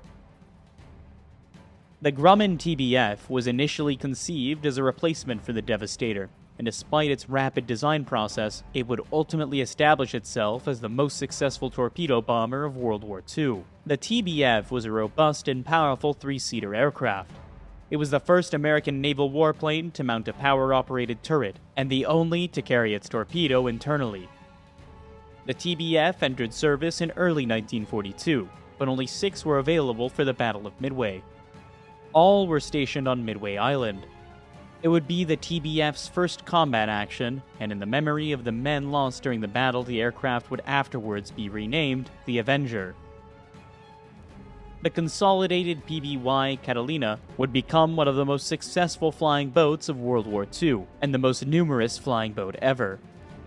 The Catalina was unique as the first flying boat to feature cantilever wings which needed no supporting spars.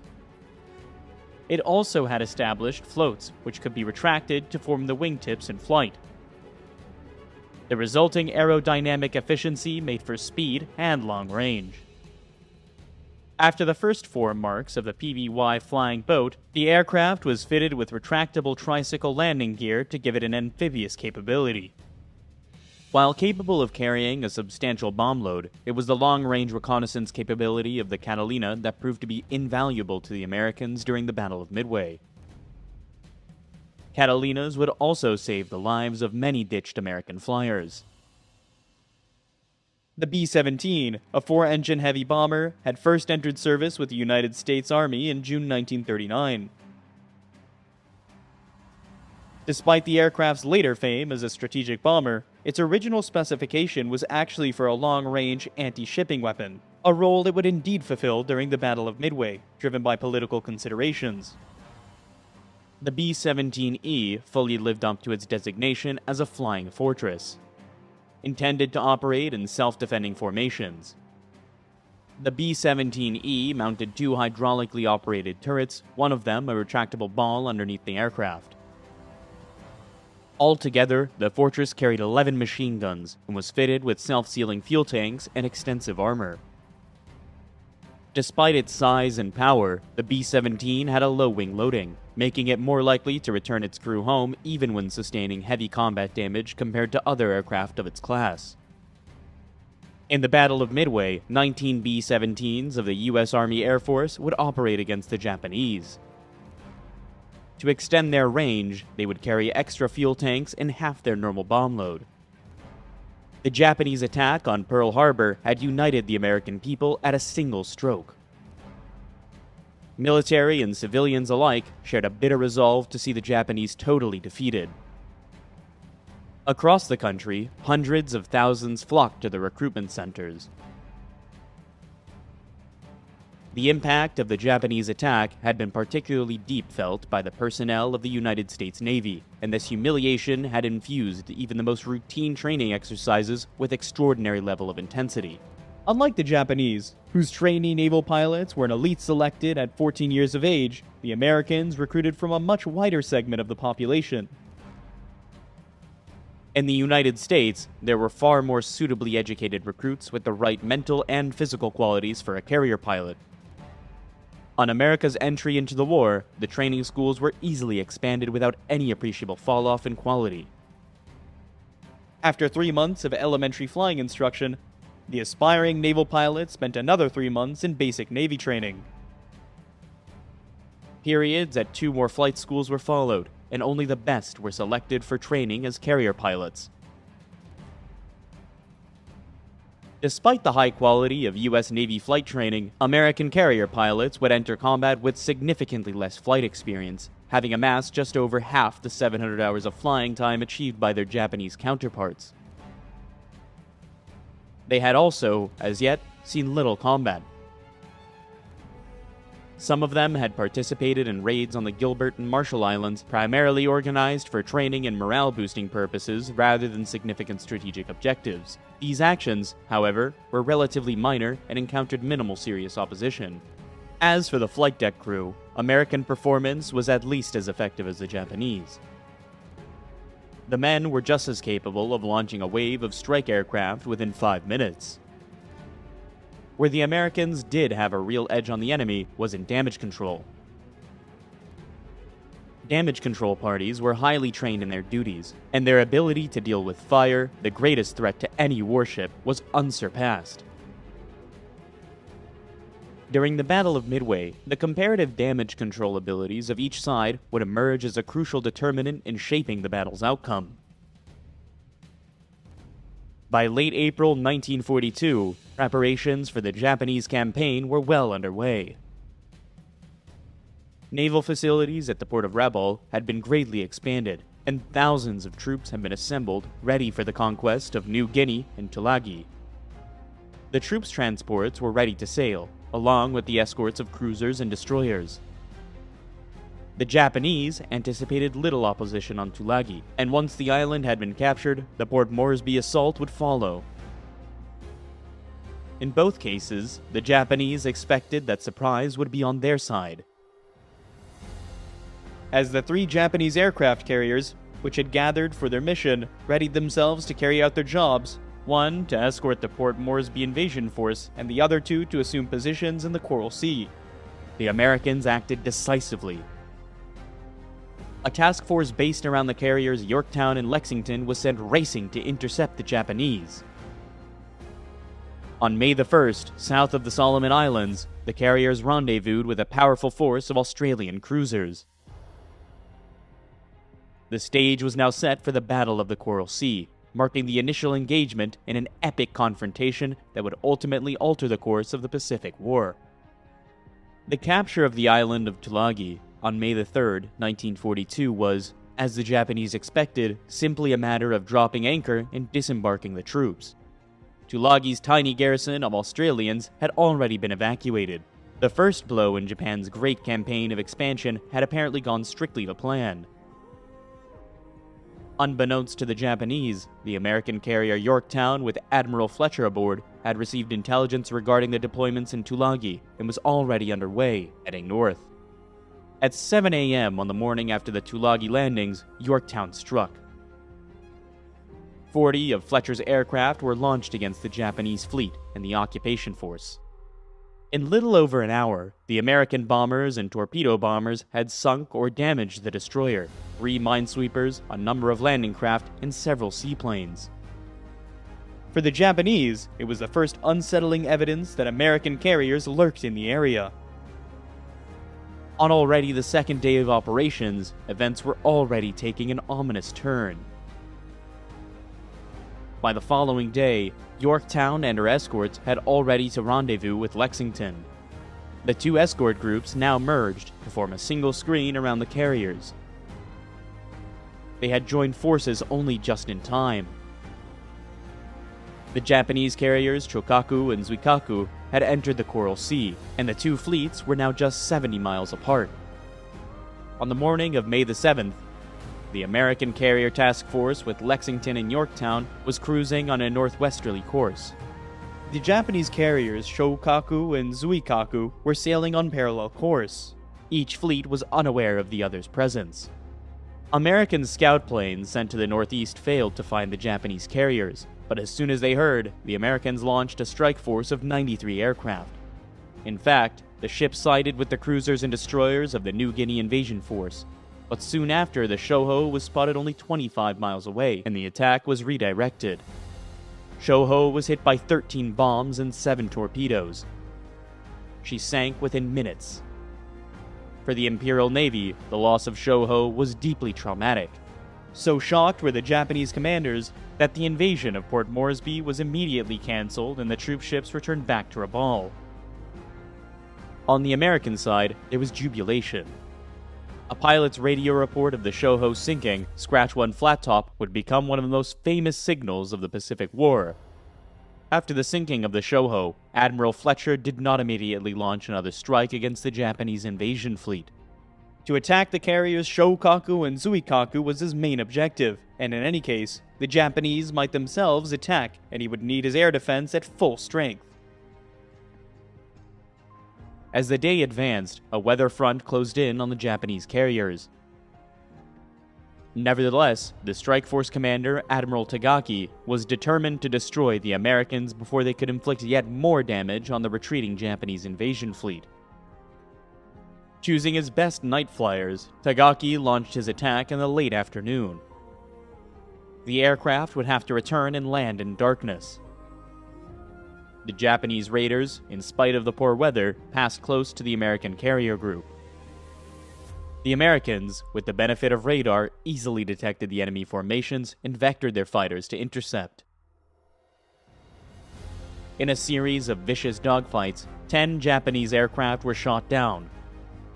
11 more would crash after the mission, trying to land in darkness. For the Japanese, the raid was a fiasco. In the aftermath of this first carrier clash between the Imperial Navy and the U.S. Pacific Fleet, both sides considered attacking by night with their cruisers and destroyers. Both finally rejected the idea, fearing the absence of their protective screens. Instead, they withdrew, postponing the main action for another day. On the morning of May the 8th, the American and Japanese fleets were more than 100 miles apart. The Japanese had the benefit of low cloud cover, while the Americans were exposed under the clear blue skies. At 0600, both sides launched their reconnaissance aircraft, and within 2 hours, each fleet had discovered the other. On the American side, Yorktown and Lexington launched 70 bombers and torpedo bombers and 6 fighters. At almost the same time, Shokaku and Zuikaku launched 50 attack aircraft and 20 fighters.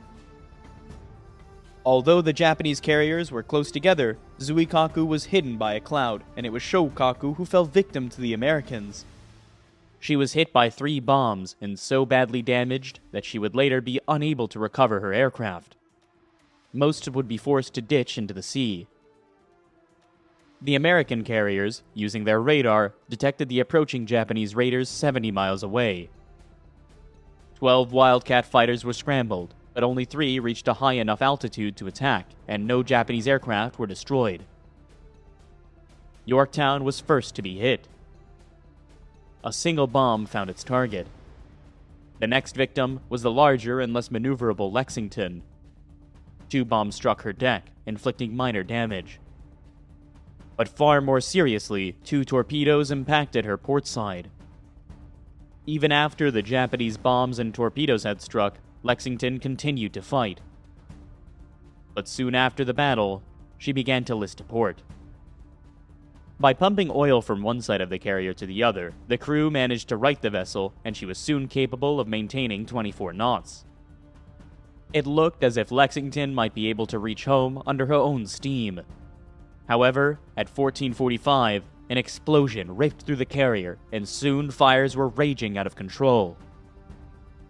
The order was given to abandon ship, and after her crew had been taken off, a destroyer was detailed to sink the hell-blazing hulk with torpedoes.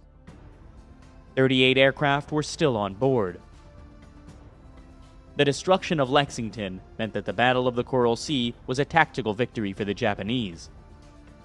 The light carrier Shoho had been exchanged for the far more formidable Lexington. However, the Imperial Navy had been far more badly damaged than it seemed. The carrier Shokaku was out of action, and Zuikaku's aircrew had been slaughtered. As a result, neither carrier would be able to participate in the decisive battle soon to be fought at Midway. In the aftermath of the Coral Sea battle, the Japanese made a fatal error. They knew they had sunk the Lexington, but they also believed that Yorktown had been smashed beyond repair. Even with 2 of their own heavy carriers out of action and the loss of the Shoho, they were certain that the balance was still in their favor. The remaining Japanese carriers, supported by battleships and heavy cruisers, would still have more than enough firepower to send the American Pacific Fleet to the bottom of the ocean. The Japanese main force for the Battle of Midway was based in Hashirajima in Japan. The main force was commanded by Admiral Yamamoto himself. Yamamoto had 7 battleships, 3 light cruisers, 2 seaplane carriers, 1 light carrier, and 20 destroyers. Attached to the main force was Admiral Chuichi Nagumo's carrier strike force, the most powerful carrier fleet at that time in the world. His heavy cruisers, Hiru, Soryu, Akagi, and Kaga, would be escorted by 2 fast battleships, 3 cruisers, and 11 destroyers. The Midway invasion force was commanded by Admiral Nobukate Kondo. Its main body was made up of 2 battleships, 4 heavy cruisers, 1 light carrier, and 7 destroyers. Subordinate to Admiral Kondo was the Midway occupation force commanded by Rear Admiral Reisa Tanaka. Tanaka had 12 transports with 5,000 troops and a screen of 1 light cruiser, 10 destroyers, and 3 patrol boats. At the Guams and the Marianas was the Midway support force under the command of Rear Admiral Taeko Kurita. Kurita had 4 heavy cruisers and 2 destroyers. As well as his Midway forces, Admiral Yamamoto had an overall command of the Aleutians fleet.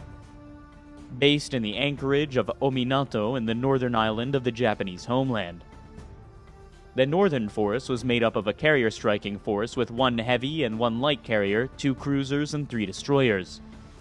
There was also an invasion fleet of 4 transports carrying 1,000 soldiers, accompanied by a 7-strong destroyer screen. With the Lexington sunk and the Yorktown badly damaged in the Coral Sea, the U.S. Pacific Fleet had been critically weakened. Yorktown went to the dry dock in Pearl Harbor with damage estimated to need at least 3 months to repair. In fact, the yards achieved near miraculous results. The job was done in 3 days, with 1,500 men working around the clock. How much minor damage had not yet been put right, and as the carrier sailed, scores of dockyard crew remained on board. Admiral Chester Nimitz, overall commander of the U.S. Pacific Fleet, would stay in Pearl Harbor throughout the Battle of Midway. Communicating with his ships by radio, Nimitz divided his carriers into 2 task forces. Task Force 17 was commanded by Admiral Frank Fletcher, veteran of the Coral Sea. Fletcher had Yorktown as his flagship, 2 cruisers and 6 destroyers. Fletcher also had operational command of Task Force 16, led by Admiral Raymond Spruance. Spruance had the carriers Enterprise and Hornet, along with 2 cruisers and 11 destroyers. From Pearl Harbor, Admiral Nimitz deployed 19 submarines for reconnaissance and attack, which would patrol off Midway and Hawaii. He would also call on aircraft based on the island of Midway itself. The U.S. Army Air Force had 4 B-26s and 19 B-17E bombers. The Marines fielded 20 Buffalo and 7 Wildcat fighters. They also had 11 Vindicator and 16 Dauntless bombers. The Navy had 38 Catalinas and 6 TBF torpedo bombers. The island was also defended by the 6th Marine Defense Battalion of 3,000 men. On the morning of May the 27th, the Japanese carrier strike force under Admiral Nagumo sailed from Hashirajima. By nightfall, they had entered the Pacific and were heading for Midway. The following day, the Aleutians invasion force and the main body of warships sorted from Ominato. At the same time, far to the south, the Midway invasion force, with its escort of destroyers and invasion support force of heavy cruisers, sorted from the Marianas. Last to leave port, on the 29th, were the invasion force main body and Yamamoto's fleet, each of battleships, cruisers, and destroyers. Although Admiral Nimitz and his senior commanders knew that Midway was to be invaded, for security reasons, no one on the island was told that the mightiest concentration of naval power in history was bearing down upon them. Piecemeal, Midway's marine garrison was reinforced and the island's anti-aircraft defenses were strengthened. Every day, the Catalina flying boats patrol the ocean around the island in greater numbers. Although none of their crew knew yet precisely what they were searching for. The Japanese, too, had begun their reconnaissance effort. An advanced submarine force had been at sea for many days, racing towards Hawaii. Its task would be to set up a picket north of Pearl Harbor and report the strength of any American fleet dispatched to Midway. The submarines were in fact already too late. On May the 28th, Task Force 16 left Pearl Harbor unobserved, followed by Task Force 17 on the 30th. Both groups vanished into the Pacific Ocean, and the Japanese submarines, which would finally arrive on June 3rd, would watch in vain. By June the 2nd, the Japanese Northern Force was plowing its way through the Northern Pacific, towards the Aleutians. The island, although of immense strategic importance to the United States, were sparsely manned, the only forces of any consequence deployed at Dutch Harbor. The Americans, expecting the Japanese attack, flew repeated reconnaissance missions, but because of poor weather, failed to locate the enemy. The Japanese at first feared little better, but a second strike group did succeed in bombing Dutch Harbor. Over the following days, troops from the Special Naval Landing Force occupied Kiska and Attu. Although the Aleutians operation was in tactical terms a complete success, and the Japanese occupation of the islands would be a thorn in the American side for some time to come, the primary objective of the invasion had failed. The Americans, instead of dispatching strong naval forces north away from Midway, ignored the diversion. A key element in the Japanese plan failed completely. While the Japanese northern force was launching its attack on the Aleutians, hundreds of miles to the south, Nagumo's carrier strike force was fast approaching Midway. 200 miles behind Will Yamamoto's main force battleships and steaming from the southwest, the Midway invasion fleet. With no cloud cover, the invasion flotilla was desperately exposed, and by now, Midway's Catalinas were sweeping a huge arc of ocean, up to 700 miles, covering all the likely approaches to the island. It was on June 3rd at 0900 hours that a Catalina made the first sighting of Japanese ships off Midway. The pilot reported 2 cargo vessels. 21 minutes later, another Catalina, flown by Ensign Jack Reed, and just beyond the extreme limit of its allotted search, spotted a large formation of ships. The message dispatched to Midway read, "Sighted main body," and a few minutes later gave its bearing and range. Although the distance, 700 miles, was within the capabilities of Midway's B-17 bombers, which already had their extra fuel tanks fitted and were armed and waiting, Midway's commanders were unwilling to commit their forces without more information. It would be another 2 hours of steadily mounting tension before a radio message confirmed the sighting of a large body of Japanese warships. Meanwhile, reports of the sighting were passed on to the American carriers. The 2 American carrier task forces were waiting 325 miles to the northeast of Midway. The Catalina's report placed the Japanese main body to the southwest. However, Nimitz was confident of his intelligence sources and certain that the ships were only the Japanese invasion force. Nimitz signaled his commanders, "The carrier strike force will hit from the northwest, tomorrow." Fletcher ordered the Enterprise and Hornet to change course, and both task forces headed south to lie in wait. With the sighting of the Japanese invasion fleet confirmed, Midway's B-17s were finally given the order to attack.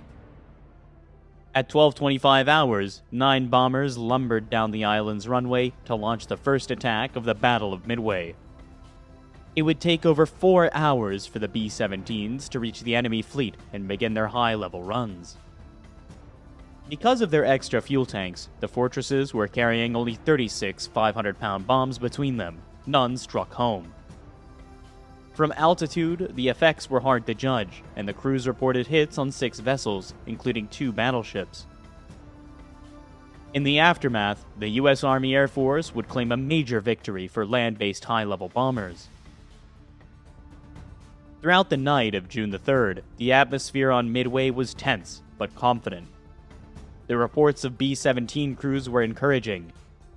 Everyone believed that at least some damage had been done to the Japanese fleet. During the night, a Catalina torpedo attack on the invasion transports did succeed in hitting 1 Japanese oiler. Insignificant in real terms, but heartening for the waiting Marines. At first light, Midway's Catalinas were once more dispatched on their reconnaissance patrols. Because a Japanese raid on the airfield was almost certain, the B-17s were ordered to take off once more to prevent them from being caught on the ground. As the Japanese carrier strike force steamed at 24 knots on its final run into Midway, sailors and air crew prepared themselves for the ordeal ahead with traditional toasts and worship at the Shinto shrine on board every Japanese warship. All were keenly aware that they were about to strike the first major blow in a battle on which depended not only on their own lives, but the future of the Japanese Empire. At 0430 hours, Admiral Nagumo turned his carriers into the wind and launched his first strike wave, 108 aircraft in all. The rest, including his most experienced aircrew, were held in reserve in case any American warships were discovered. Nagumo believed the possibility extremely remote, so only after his first wave had been sent to Midway did he order the reconnaissance aircraft to begin their search on the surrounding ocean. The search, mounted by the Japanese carrier strike force, was conducted by only 7 aircraft from 5 ships. Akagi and Kaga each launched 1 VAL at 0430 hours. Both aircraft were to search 300 miles out and could cover an area 60 miles wide. At the same time, the battleship Haruna launched 1 float plane with a range of 150 miles. The cruisers, Tone and Chikuma, were each dispatched 2 float planes. But technical problems delayed Tone's aircraft for up to half an hour, and one of Chikuma's developed engine trouble and would have to turn back. The search was dangerously incomplete. As the Japanese scouted for American carriers, the Catalinas were in their turn looking for the Japanese. At 0530 hours, a single enemy carrier was sighted. On Midway Island and on the ships of the American task forces, the effect was electrifying. The Japanese were exactly where Admiral Nimitz had expected them to be. Shortly after the first sighting, one more vital piece of information was received from the Catalinas. A wave of strike aircraft was approaching the island. To Admiral Spruance on board the Enterprise, it was a priceless piece of information. Soon after the aircraft had hit Midway, the Japanese carriers would have to retrieve them for rearming and refueling. At that point, the carriers would be supremely vulnerable. As the Japanese strike wave came within range of Midway radar, all the island's remaining aircraft were scrambled. When the enemy arrived, the runways and hangars would be clear. Midway's fighters would be waiting to meet them, and the island's force of bombers and torpedo bombers would already be on their way to strike back at the Japanese carriers. In spite of the valiant efforts of Midway's mostly obsolete fighters, the Japanese bombers and dive bombers broke through without having lost a single aircraft. However, as soon as the lead attackers came within range of the island's anti-aircraft guns, they were met by a hail of fire. Finding no American planes on the ground, the bombers attacked and destroyed Midway's oil tanks on Sand Island. At the same time, the dive bombers targeted the airfield and hangars on Eastern Island and destroyed virtually every building in sight. With 15 of Midway's defending fighters already shot down, the Japanese fighters were now free to strafe ground targets. They too met a murderous hail of anti-aircraft fire. In all, 6 Japanese aircraft would fall to Midway's guns. When the Japanese headed back to their carriers at 0643, it was already apparent to the strike leader that although they left behind a trail of destruction, they had not succeeded in their primary objective. By radio, he reported that most of Midway's aircraft had escaped, and the island's runways remained largely intact. Midway's bombers were still a serious threat to the Japanese fleet. Even before the strike wave had returned to its carriers, Admiral Nagumo was ordering a second attack on the island. Only moments later, there was a dramatic confirmation of the threat Midway's aircraft posed to Nagumo's carriers. 6 American TBF torpedo bombers and 4 B-26 medium bombers suddenly bore down on the Japanese carrier fleet. The screening destroyers and cruisers put up a storm of anti-aircraft fire. At the same time, 10 Zero fighters of Akagi's Combat Air Patrol swooped in to attack. The TBFs did succeed in launching at Akagi, but violent maneuvering saved the Japanese carrier. Savaged by the Zeros and by furious anti-aircraft fire, only 1 TBF and 2 B-26s survived the raid. At almost the same time as the Japanese fleet was beating off the first wave of attackers from Midway, the American task forces were preparing to launch their own strike waves. Reconnaissance had now confirmed that there were not 1, but 2 enemy carriers in the area. Such a target was simply too good a chance to miss. The latest reconnaissance placed the 2 Japanese carriers over 200 miles from the Americans. The maximum range for an airstrike was around 150 miles, so the first priority was to close the gap. Assuming that Nagumo's carriers would still be steaming towards Midway, Fletcher set a course to intercept. Only Spurance's Task Force 16 with Enterprise and Hornet was to be sent. Task Force 17 with Yorktown would wait to recover her scout planes and follow later. If the Americans were to catch the Japanese as they rearmed aircraft returning from the attack on Midway, they would have to launch their first strike wave around 0700 hours. Although the range was closing quickly, it was still too great for the devastated torpedo bombers to strike and return home. They would be sent regardless. Those that survived the raid would have to ditch in the sea. Altogether, Hornet and Enterprise launched 29 Devastator torpedo bombers and 72 Dauntless dive bombers. Per fighter, they were covered by 20 Wildcats. Admiral Spruance was aware that only 2 of at least 4 Japanese carriers had been located, and kept 36 fighters to defend his task force from any Japanese counterattack. As the strike groups from the Hornet and Enterprise set course for the enemy fleet, Yorktown, her scout planes now recovered, raced to catch up with Task Force 16. At 0838, Admiral Fletcher launched his strike aircraft. Within half an hour, the total number of American aircraft heading for the Japanese fleet had reached 156. Even now, the Japanese were still unaware that they had been found and targeted by enemy carriers. Nagumo's men were toiling to prepare their aircraft for the second raid on Midway, and the Admiral was confident his fleet was secure. His scout planes had been out almost 2 hours and had reported no sign of an American task force. In fact, Japanese reconnaissance had been a disastrous failure. By now, Task Force 16, streaming towards Nagumo's fleet, was well inside the search area of the Japanese scout planes. However, Chikuma's float plane had flown right past the Americans and had failed to spot them, because Tone's scout could not search the same area until the return leg of its flight, and had been delayed by half an hour to begin with. The error was not detected for a considerable time. When it was 0725, the pilot's report mentioned only enemy surface ships. As a result, Nagumo now believed there was no immediate threat from the American carriers. At 0748, as the Japanese were just about to launch the second Midway strike, they themselves suddenly came under attack. It was another raid from Midway Island.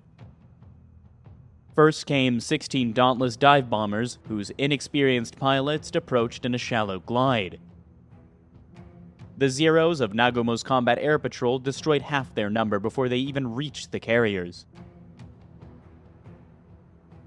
Next came Midway's B-17s, dropping their bombs from 20,000 feet. Not a single Japanese vessel was hit.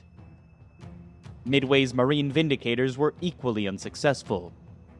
As the American raiders headed home and Nagumo once more turned into the wind to launch his second wave against Midway, dramatic news was reported by a scout plane.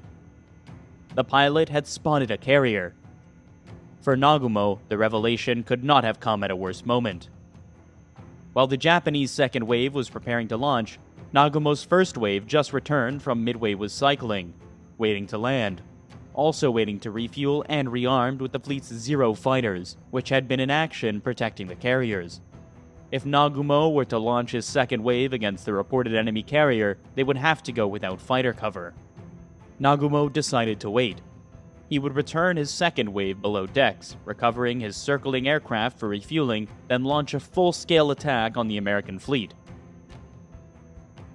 At 0917, with all their aircraft recovered, the Japanese carriers, up to now heading towards Midway, turned east-northeast to close with the American force. Nagumo's strike force would be ready to launch at 10:30 hours. As the Japanese surged ahead at 30 knots, the decks of Nagumo's carriers were chaotic. Flight crews struggled frantically to refuel and rearm their aircraft. Bombs and torpedoes lay everywhere, and there was no time to follow safety procedures. And unknown to the Japanese, who had no radar, the first American torpedo bombers were only 3 minutes away. The American air group from Task Force 16 that followed a course based on the assumption that the Japanese fleet had carried on sailing towards Midway. Instead, Nagumo had changed course. As a result, most of the dive bombers and fighters from Hornet, 45 aircraft in all, failed to find the enemy. A second group of Hornets aircraft had also at first missed Nagumo's fleet, but had then turned north and within minutes had found the Japanese carriers. The first target for Hornets torpedo bombers was Akagi. As the squadron swept in at low level, the Zeros pounced. The few Americans that survived were torn apart by the fleet's anti-aircraft fire. Not one torpedo bomber and only one pilot survived. Within minutes of the first raid, torpedo bombers from Enterprise and Yorktown began their attack. Once again, the American pilots were slaughtered and no enemy ships were hit. Only 6 raiders survived. With the torpedo attacks beaten off and his fleet still fully unscathed, Nagumo was at last ready to send his waiting strike aircraft against the American carriers. Just as the launch signal was about to be given, American dive bombers, which had been lurking high in the clouds, pounced on the carriers. The first victim was Kaga. The time was around 10:20 hours. The first bomb to strike Kaga landed on the rear of her flight deck, squarely amongst aircraft, armed and waiting to take off. 2 more hit near her forward elevator. Another exploded in the hangar below, igniting fuel and detonating bombs. Kaga was left a raging inferno within minutes, and almost everyone on her bridge was killed. As Kaga burned, Akagi was launching its first Zero fighter for the attack that was supposed to smash the American fleet. At that moment, 3 Dauntless dive bombers struck. The first hit on Akagi landed near her midships lift and exploded in the hangar. The next fell amongst the parked aircraft on her deck. Fuel and bombs ignited immediately, killing the elite of the Japanese air fleet in their cockpits. Within minutes, the fire had spread forward and Admiral Nagumo's flagship was doomed. The next victim of the American dive bombers was Soryu. Just after 10:25, 3 bombs smashed into the carrier's flight deck. The first bomb fell between Soryu's second and third lifts. The next landed in front of the forward lift and penetrated to the hangar, detonating bombs, torpedoes, and fuel. The third struck on the rear deck, completely destroying a waiting strike wave. In the space of 5 minutes, the mightiest carrier fleet in existence had been shattered. Admiral Nagumo, his flagship blazing, was forced to transfer his flag to a cruiser. Of his once magnificent carrier force, only Hiru was left, and immediately the order was given to launch her strike aircraft. There was still some hope, but even now, a devastating blow could be visited on the American enemy. The first wave of Hiryu's strike force was made up of 18 Val dive bombers and 6 Zero fighters. The target was Task Force 17 and the carrier Yorktown. Shortly before noon, the Vals were detected by Yorktown's radar. Already, 12 Wildcat fighters were in the air covering the carrier, and another 15 were on the deck refueling. These were ordered to launch at once. At the same time, Yorktown's aviation gas lines were shut down and her fire suppression system was activated. The Japanese strike wave, approaching at 10,000 feet, ran straight into Yorktown's fighter defenses. 10 were shot down by the Wildcats. The 14 survivors headed straight for the American carrier. 5 Vals survived the gauntlet of Wildcats and the hail of fire put up by Yorktown and her escorts. 3 bombs plunged into Fletcher's flagship. The first bomb struck Yorktown's flight deck and exploded. The second penetrated and burst below the funnel, damaging all but one of the ship's boilers and destroying her radar room. The third bomb crashed through Yorktown's #1 elevator and deep into her hangar. In spite of being hit by 3 bombs, so good was Yorktown's damage control that potentially catastrophic fires were quickly put out. No fuel or magazines exploded, and amazingly, Yorktown was streaming at 20 knots and able to recover and relaunch her fighters within 1 hour and 40 minutes of the attack. By now, the surviving Japanese carrier Hiru had launched her second wave. A scratch force of 10 Kate torpedo bombers and 6 Zero fighters.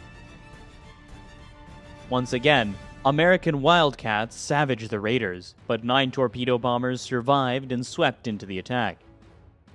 Because Yorktown was no longer belching smoke, she was mistaken for one of the unscathed sister ships. Although 5 more Kates were destroyed by anti-aircraft fire, 4 launched their torpedoes. Yorktown was hit twice on the port side, and one of the raiders deliberately crashed onto her deck. Within seconds of the strike, Yorktown was racked by explosions and began to list to port. At 1500 hours, the order was given to abandon ship. As the first of Yorktown's crew were being taken off by her attendant destroyers, aboard Enterprise, Admiral Spruance received news from a scout aircraft a Hiru had been spotted. The Japanese carrier was 100 miles northwest of the dying Yorktown. At 1530 hours, Enterprise launched 24 Dauntless dive bombers and Hornet another 16. Meanwhile, Hiru was recovering and refueling her last remaining aircraft for a third strike against the American carriers. At 1705, the Dauntless, undetected by Hiru's combat air patrol, screamed down out of the sun. Hiru maneuvered violently, but 4 bombs found their target. The first 2 bombs to hit blew Hiru's number 1 lift clean off, and left the whole forward deck a massive flame. The other 2 penetrated to the hangar, where bombs and fuel exploded violently. The waiting aircraft at the rear of the flight deck blew up, killing almost all their pilots. Admiral Nagumo's last carrier was finished, and with her, Japanese domination of the skies over the Pacific. When Admiral Yamamoto learned of the catastrophe that had befallen his fleet, he did not at once abandon all hope. Perhaps with the awesome firepower of his battleships and cruisers, he could yet destroy the Americans in a night battle. Yamamoto was clutching at straws. That evening, American carriers sailed eastward, and Yamamoto could no longer force a battle before daylight exposed his ships to air attack. At 02:55, on the morning of June the 5th, Admiral Yamamoto ordered a general withdrawal.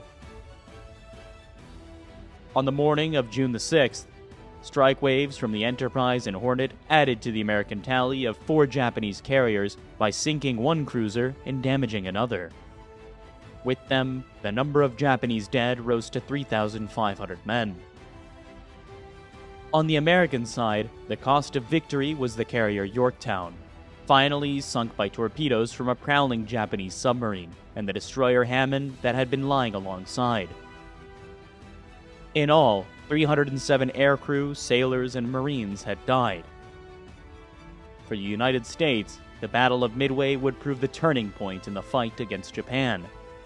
Unable to replace her losses in carriers and aircrew, the Japanese Empire would never again be capable of taking the initiative. Japan had not only suffered the greatest defeat in her history, but had, in a single day, lost the Pacific War.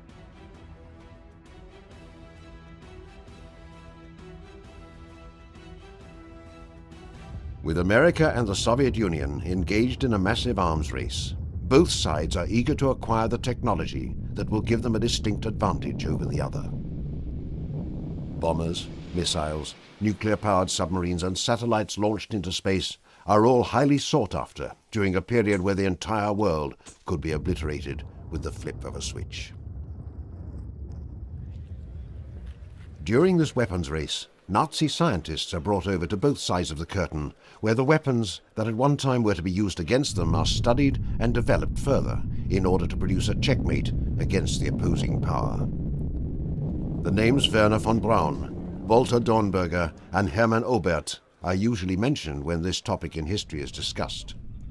For it is their work that gives the United States the X-15, a rocket-powered plane that reaches the edges of outer space and holds the world record for speed, flying at over Mach 6.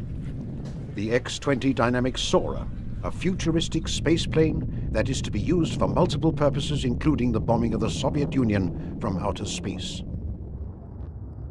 Designs demonstrating America's commitment to be the undisputed champion of Cold War weaponry. And while the names von Braun and Dornberger are etched in stone as the architects of American ingenuity, there is another scientist who is often overlooked by writers and historians. His name is Dr. Eugen Sanger, a brilliant theoretician who has bigger dreams and aspirations than all the others combined. His ultimate goal is to produce a hypersonic spacecraft that can take passengers around the globe in mere hours. He has a concept that Nazi Germany desires to convert into a lethal weapon to be used against the United States. An idea that is resurrected from the ashes of the Second World War to be used as a game changer for whoever can master its concept.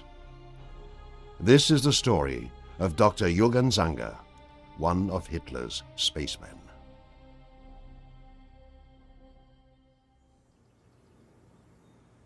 The story of Eugen Sanger begins at the turn of the century in the nation of Austria, where as a young child he is infatuated with the idea of man landing on the moon. Like many others from his generation, the idea of space travel galvanizes Sanger, who reads as much science fiction as he can acquire during his impressionable youth. One book in particular that captivates Sanger is Hermann Obert's Die Rakete zu den Planetenraumen, or By Rocket into Planetary Space, a prolific blueprint of ideas. He read the books by Hermann Oberth and all the other space travel books. Most of them were science fiction, but that's how he got interested in space travel, going to the moon, going to Mars, and beyond. There was a lot of great scientists there with fantastic ideas, futuristic ideas. I mean, even Werner von Braun, who did the V2, I mean, his ideas were way ahead of anybody else. Studying civil engineering at the University of Technology in Graz, he acquires his PhD in what would now be called rocket science. Sanger is a true rocketeer who, like others, must adapt to the new regime that is taking control of Germanic lands. During a period of intense military buildup, where Austria would soon be incorporated into the Third Reich, Sanger begins work on his magnum opus, a high-speed transport plane called Silbervogel, or Silverbird. It was his idea in the 30s, mid to late 30s, to build a high-speed passenger aircraft that could fly from Berlin to Tokyo in a matter of hours, or fly from Berlin to New York City in a matter of hours. It had nothing to do with a military aircraft. It had nothing to do with a suborbital rocket bomber. So the Silverbird started out in Eugen Sanger's mind as a high-speed, high-altitude passenger plane. It's almost similar, I guess the idea would be similar, to the Concorde. When you watch a rocket, when you watch a Saturn V or any rocket take off, you notice it takes off slowly and gradually gathers speed.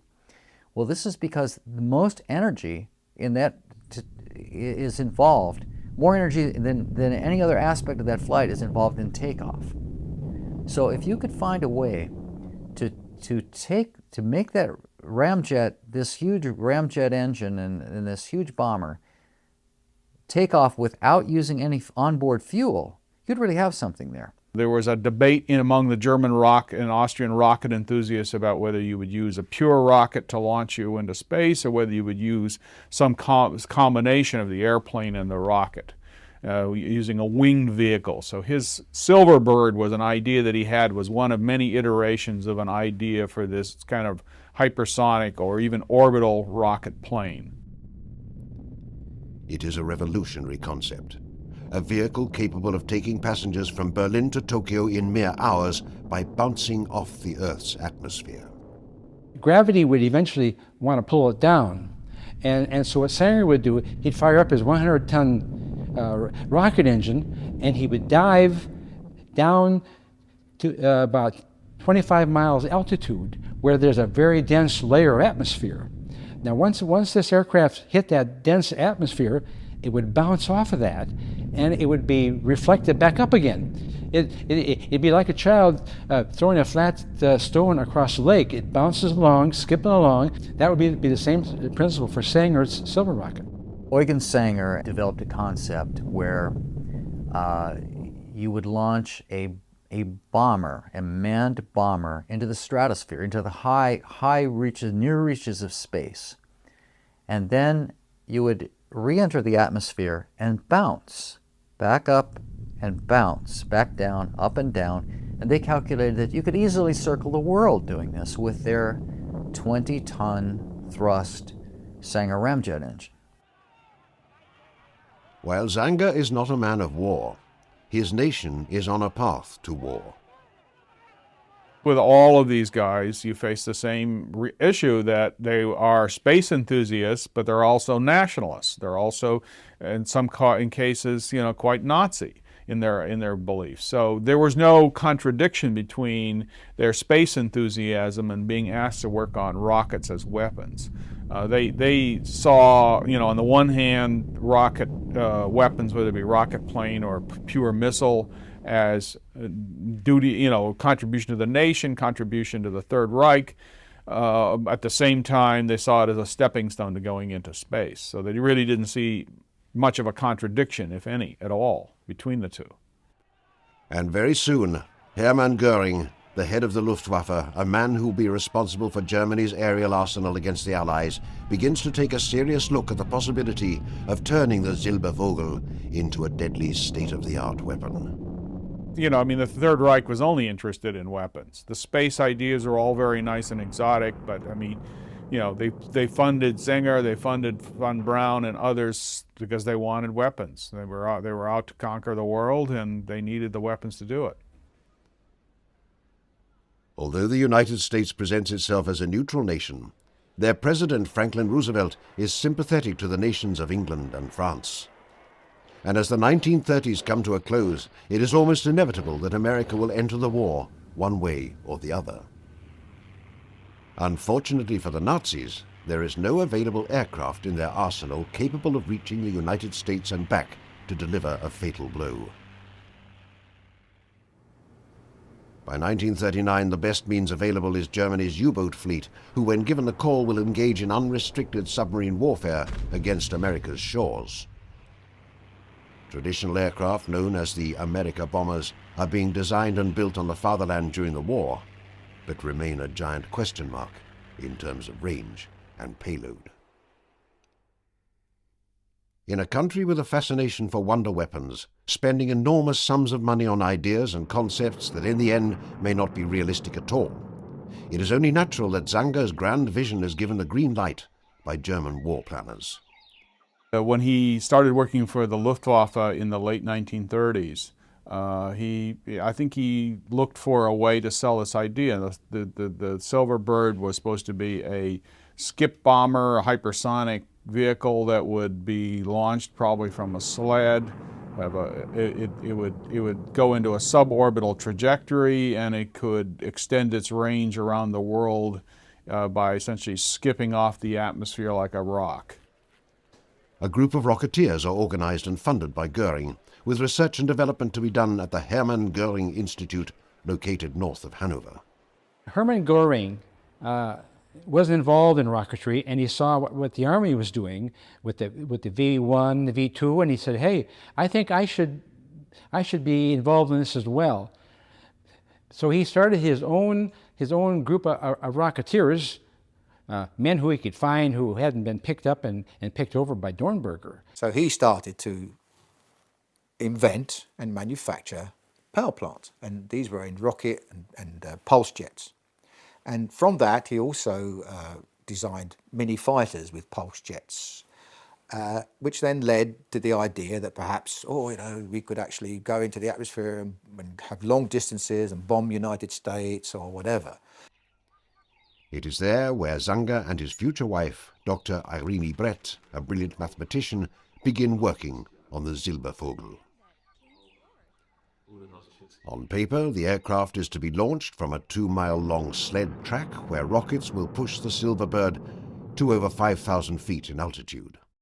The Germans decided to use this to put a little vehicle behind this Sanger ramjet bomber that was just tied to the sled, to the electronic sled, and it would push this Silverbird off into the air at a good clip.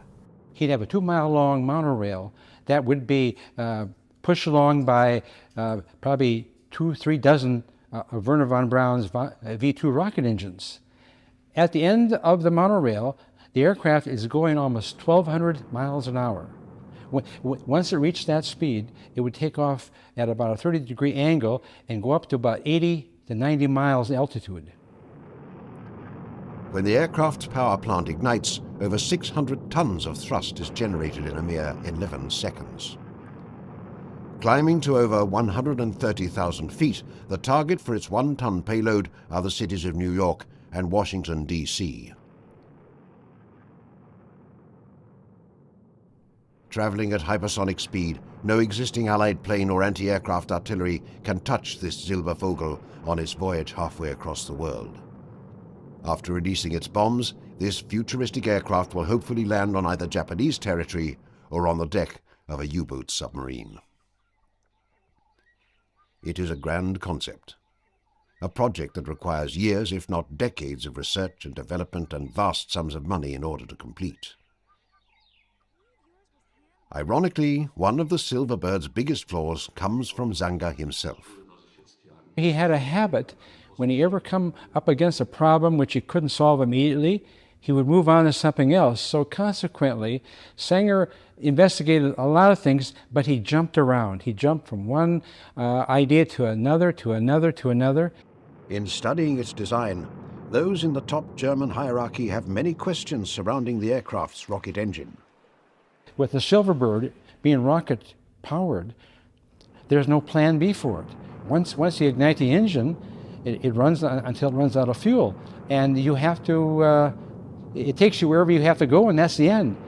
With the supersonic transport, like the Concorde or the SST, I mean, you can turn, you can land, you can refuel, but you could not do that with Sanger's Silverbird. And so, feasible, yes; practical, no. Also, legitimate concerns are raised about the project's feasibility in a time of war. The hypersonic vehicle requires an incredibly difficult exotic metal structure in order not to melt.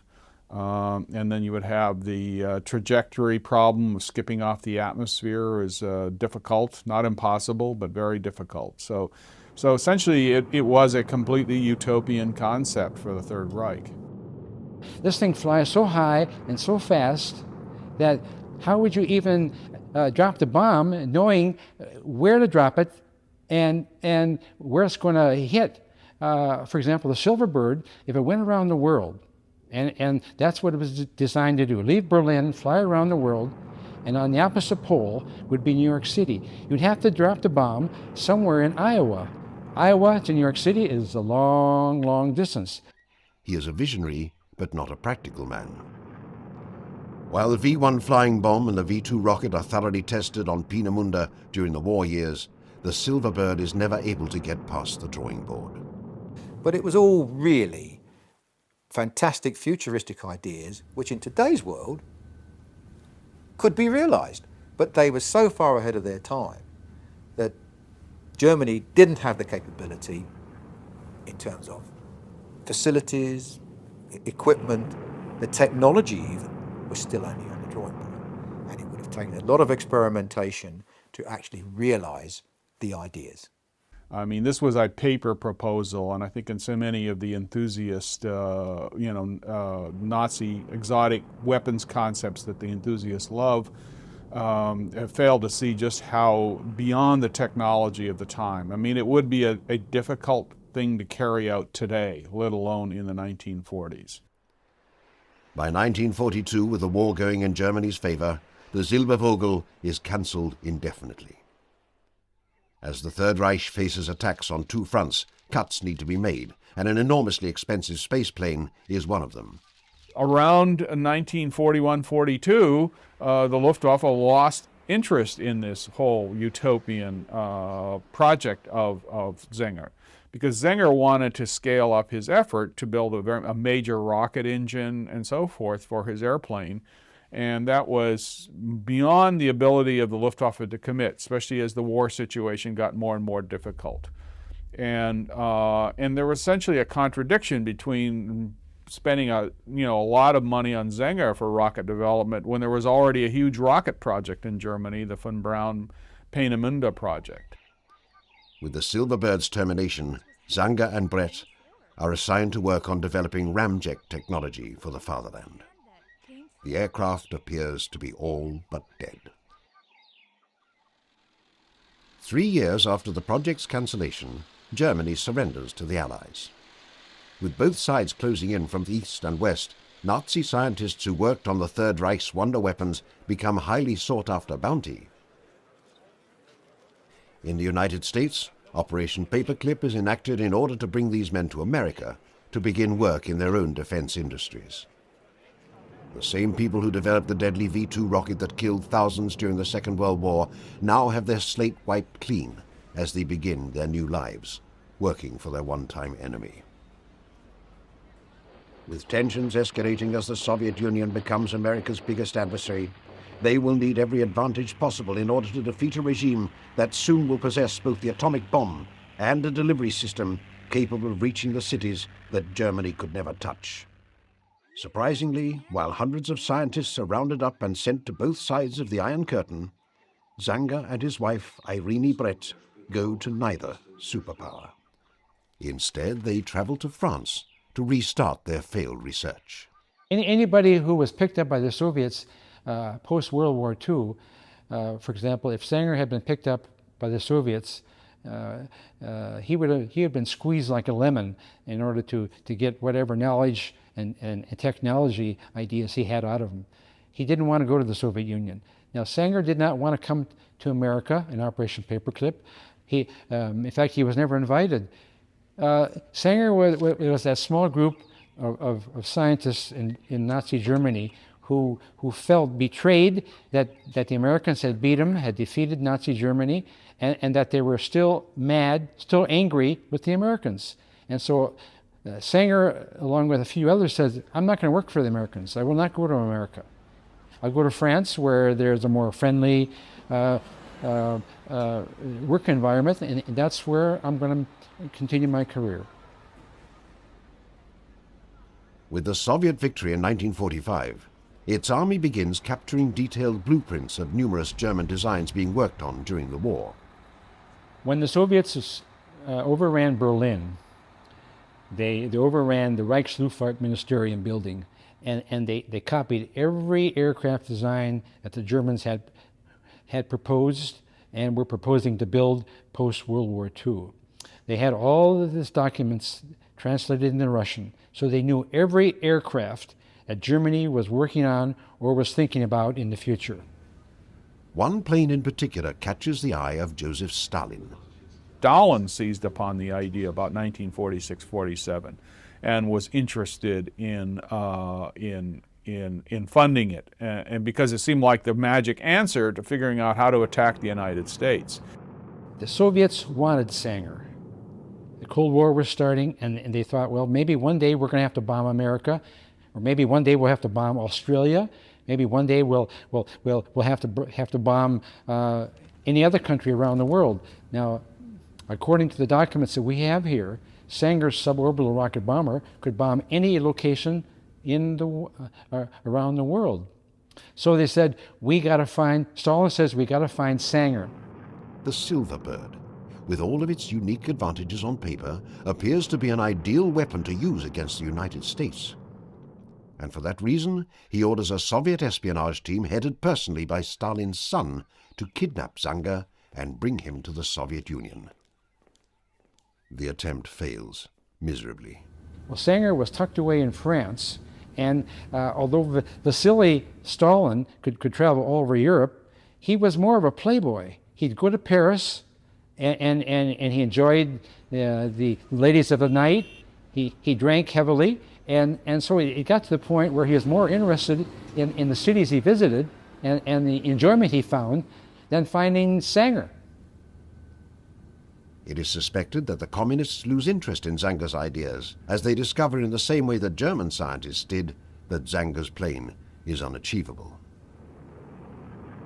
On the other side of the world, where interest in spaceflight is reaching all-time highs, German scientist Walter Dornberger, who now is working for Bell Aircraft in Buffalo, New York, attempts to recruit Sanger, the same man who Dornberger criticized as a hopeless dreamer. There was fascination in the United States with Sanger's Silverbird concept, hypersonic flight rocket planes, in the 1950s specifically. His crowning achievement can be seen in America's X-20 Dinosaur, incorporating a similar principle to that of his Silverbird design. A revolutionary spaceplane built during the Cold War, it is ultimately cancelled in 1963 due to both money and logistical problems. What becomes the beginning of the end for Eugen Sanger is his decision to go to work for Gamal Abdel Nasser and the Egyptians, developing missile technology. When it is discovered that an ex-Nazi is working for an Arab nation to defeat the Israelis, he is dealt a fatal blow to his career. For a short time in the early 60s, he was kind of part of a scandal of, old Nazis and working on rockets for the Egyptians against the Israelis. He was secretly working for Egyptian President Nasser, helping him design long-range missiles that could be fired at Israel. Well, the Israeli Secret Service found out about this, and Sanger's lucky he was never assassinated by these people because they were ruthless. Well, anyway, Sanger was alleged to be earning $500,000 a year from President Nasser. And word got back to Germany, German officials, and they didn't know what to do about it. Now, Germany at the time, West Germany, was seeking admission into NATO. And they didn't want any kind of conflict. They didn't want any kind of thing that was embarrassing. They wanted a smooth transition. So they decided that Sanger had to go. Sanger would spend his final years in exile, dying in 1964. I had talked with Sanger's son, Hartmut Sanger, several years ago, about this time when he was fired by the German government. Sanger lost all interest virtually in his work, didn't publish, didn't write, didn't speak. He ended up being a broken man, and Hartmut Sanger, his son, said that what had happened to him was the cause of his early death at 59 years of age. In summing up the career of Eugen Sanger, one can describe him as a utopian visionary unable to turn his ideas into something concrete in the same way Wernher von Braun was able to do with the V-2 rocket. Well, Sanger is certainly an important visionary of the 1920s and 1930s, with some influence on future concepts for hypersonic flight on rocket airplanes, reentry technology. He has influence. He's not technologically, little of what he did actually played out in something familiar that actually got built. His inability to see things through would relegate his career to that of a theoretician, unable to capture the headlines the same way his colleagues were able to. At the same time, his contribution to rocket technology, to ramjets, to the lifting body, to skip trajectory, and to hypersonic flight can never be ignored. Had his Silverbird been completed, its impact would have been monumental to whatever country possessed the weapon. For that reason, Dr. Eugen Sanger, one of Hitler's spacemen, is in the history books as one of the most brilliant minds of the 20th century. From 1933 until the end of the Second World War, German aviation led the world in aerodynamic design and technical innovation. Long before the outbreak of hostilities, German industry produced an armada of technically superior warplanes. When war broke out, the Luftwaffe quickly overwhelmed some of Europe's most vaunted air forces. Classic designs like the Bf-109 fighter and Ju-88 proved to be superior fighting machines, while others like the Blohm Voss BV-141 became one of aviation's true oddities.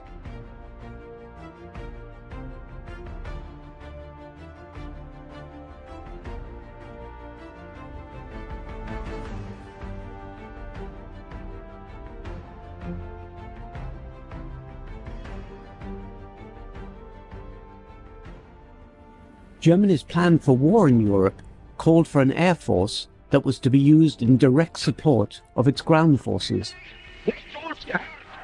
The Luftwaffe's task was to sweep the skies clear of enemy fighters, then destroy enemy troops and installations. Key to the Luftwaffe's success were ground attack aircraft like the Henschel 123 and Ju-87 dive bomber. Ordered in 1934, the Henschel 123 proved to be a rugged and reliable aircraft. It would see service well into 1944. Ground attack was only effective when good battlefield observation and reconnaissance could locate enemy targets. That job was given to the Henschel 126. With its excellent low-speed, short-field characteristics and outstanding all-round view, the HS-126 proved a great success in the early campaigns of 1939 and 1940.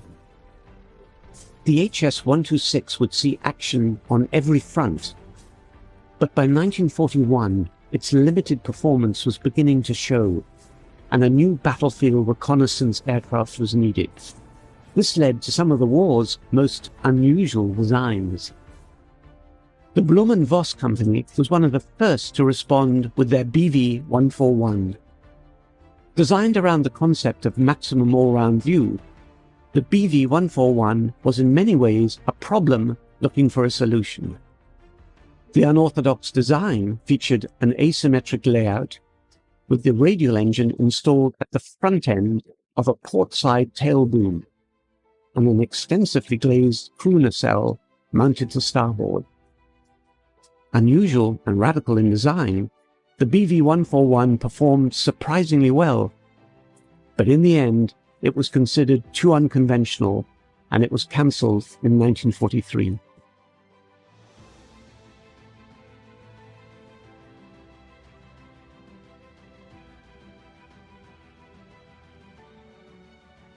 Yes, in my meandering throughout Germany, just after the capitulation, I was looking for unusual or advanced technology aircraft. And the 141 intrigued me a little, but I had heard that they were at an airfield called Großenhain, which was quite near Meissen. There was a big reconnaissance unit which had many reconnaissance types of aircraft, and I thought maybe the 141 will appear there. So I flew there, and there was no sign of one, but I asked if I could speak to some of the POWs who were in the cage there, and one of the chaps told me that a 141 had indeed been there, but the last he remembered of it was not too long ago. It had had an engine problem while flying nearby and had landed on an emergency strip east of Großenhain. So I flew over in that direction looking for this strip. But it wasn't really a strip, I found. It was a small airfield. And it was, by this time I'd moved into the Russian occupation zone. And I decided to land there because I had already found that at that stage after the war, the Russians were still very amenable to the Brits because we had come in at the early stages of the war to help them. Anyway, when I landed, there wasn't a lot of aircraft there, and there was a Russian commissar and with an interpreter, and I asked if there was a 141 there. He didn't really know things like the aircraft numbers, but he said there were one or two aircraft left, but his people had examined the airfield, taken away what they wanted, and the rest was left for destruction. So I said, could I have a look around, see what it was? He said, well, yes, why not? Because it's all going to be destroyed anyway. And in one hangar, there was indeed a 141. It had regularly had its engines run up by Feldwebel, who was available. And I said to him, was the aircraft flyable? And he declared, oh yes, it was. I rather suspected his motive, so I wasn't too sure of what he was saying or believing what he was saying, because I think he had hoped I would fly him out of there and out of the Russian zone. But the Russians were obviously not going to play with that. Anyway, I thought I'll take his word for it and have a go at this. And the commissar didn't object. He said, as long as I stayed within sight of the airfield and I'd only have enough fuel to do that, he didn't mind, because it was due for destruction anyway. And so he let me fly that, and I had about 30 to 40 minutes in it to try out this theory that it flew very nicely in a straight line when on an angle of bank of 90 degrees. And after about 2 or 3 goes at this at various speeds and heights, I had trouble with the engine, so I had to return to base. And so I formed an impression that it probably did what it said it could do, but its real reason for failing, in my opinion, was it certainly wasn't an aircraft in the same category of handling as the Focke-Wulf 189, which I had already flown and was its competitor. Another odd-looking aircraft was the Focke-Wulf 189.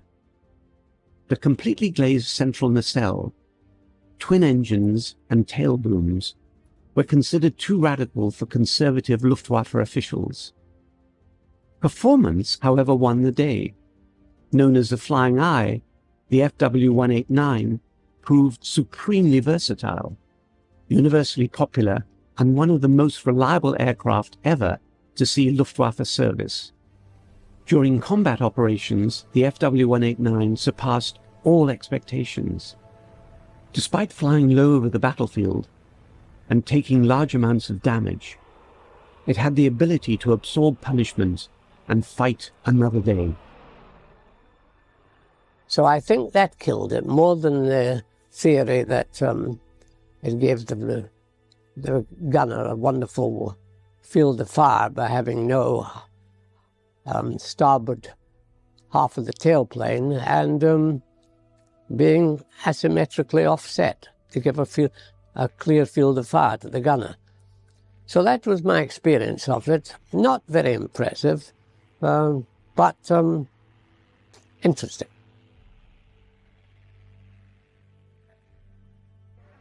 The Arado 234 was a beautiful looking airplane. Aesthetically, it was very clean and looked dynamic, aerodynamically, very attractive. And the cockpit was unusual. It was a glass cockpit right at the nose, and it reminded me, when I got into it, rather of like being in a helicopter. You were stuck right out in the front there with completely clear vision around you. On the other hand, you were sitting pretty close to the accident if it had to happen too. And my first meeting with the 234 wasn't a very happy event, because this was up at Grove in Denmark, where we found a number of 234s, and I had one prepared for a flight by the German crew, because we obviously didn't have the expertise to deal with it at that stage. And I taxied it out to the end of the runway. I was well aware, of course, that the Jumo 004 engines, which were fitted to it, had a scrap life, total scrap life of 25 hours. So one really needed to know the service history of the engines you were flying. Now, the Germans were very, very adept at destroying documentation, and we could find no service records. However, I taxied out to the end of the runway at Grosvenor and revved up to full power, ready for takeoff, and then just about to release the brakes when the starboard engine exploded and totally disintegrated, taking most of the starboard wing with it. And this, of course, could mean one of two things. Either the crew had sabotaged it, or it was an engine with 24 hours and 50 minutes on it. We never got to the bottom of what caused it, but suffice it to say that I must have flown something like 300 to 400 hours on the Jumo 004 and various aircraft, and never had another problem with it after that. So it did not give me a poor impression, the 234. On the contrary, when I flew it, it was a very nice aircraft to handle, at a very fast turn of speed. It could fly at and cruise, and its top speed was 474 miles an hour, which was very high. And of course, it relied on this speed for its survival, because it had no guns fitted to it, and was purely a reconnaissance bomber as such. But as I say, handled beautifully. It was straight wing, was not swept wing, and made a very good impression.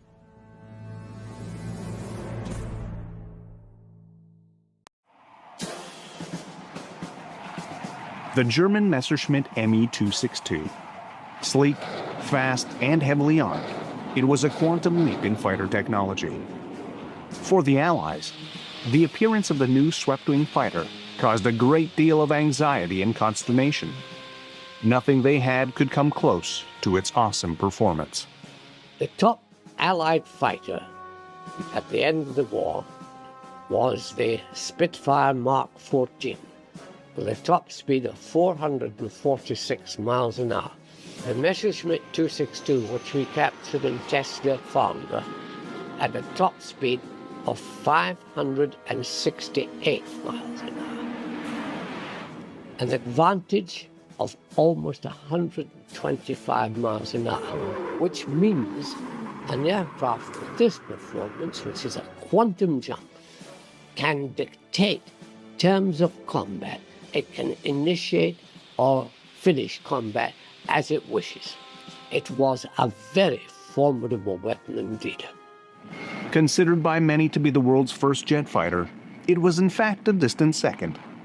Indeed, the first air-to-air kill credited to a jet fighter goes to the Gloucester Meteors of 616 Squadron RAF. On August 4, 1944, Flying Officer Dixie Dean, using the wingtip of his Meteor, toppled a V-1 flying bomb, sending it crashing into the ground. While the V-1 was a pilotless aircraft, it would still go down in history as the first jet versus jet encounter. It was a telling indictment. After a 21-month lead in jet fighter development, the Germans found themselves with just one design in production, the Me 262. By June 1944, only a handful were in service. But there was another jet fighter, one designed and built before the Me 262, the Heinkel HE-280. Designed by Ernst Heinkel, it was capable of over 500 miles per hour. At this late stage of the war, the HE-280 was nowhere to be seen. First flown in September of 1940, it was 2 years ahead of Willy Messerschmitt's Me 262. What happened?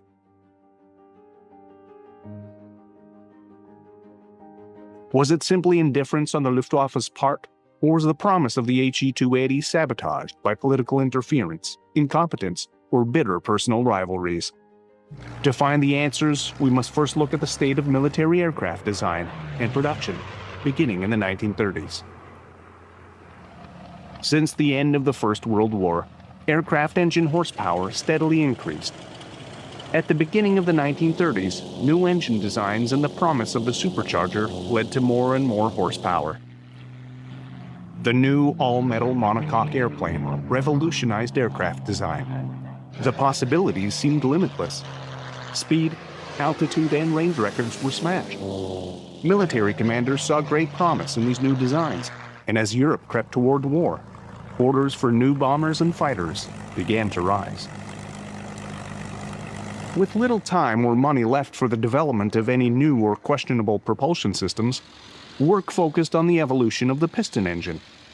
Many engine builders called the idea of a jet engine the thing, technically unfathomable and little more than a pipe dream. But there were those whose pipe dreams would become reality. In 1930, Flying Officer Frank Whittle, RAF, applied for a patent for his jet engine. This was followed by Hans Joachim Pabst von Ohain and his secret jet engine patent in 1935. Robert Pohl, a colleague of Ohain at the University of Göttingen, was instrumental in bringing Ohain's invention to the attention of leading German aircraft manufacturer Ernst Heinkel.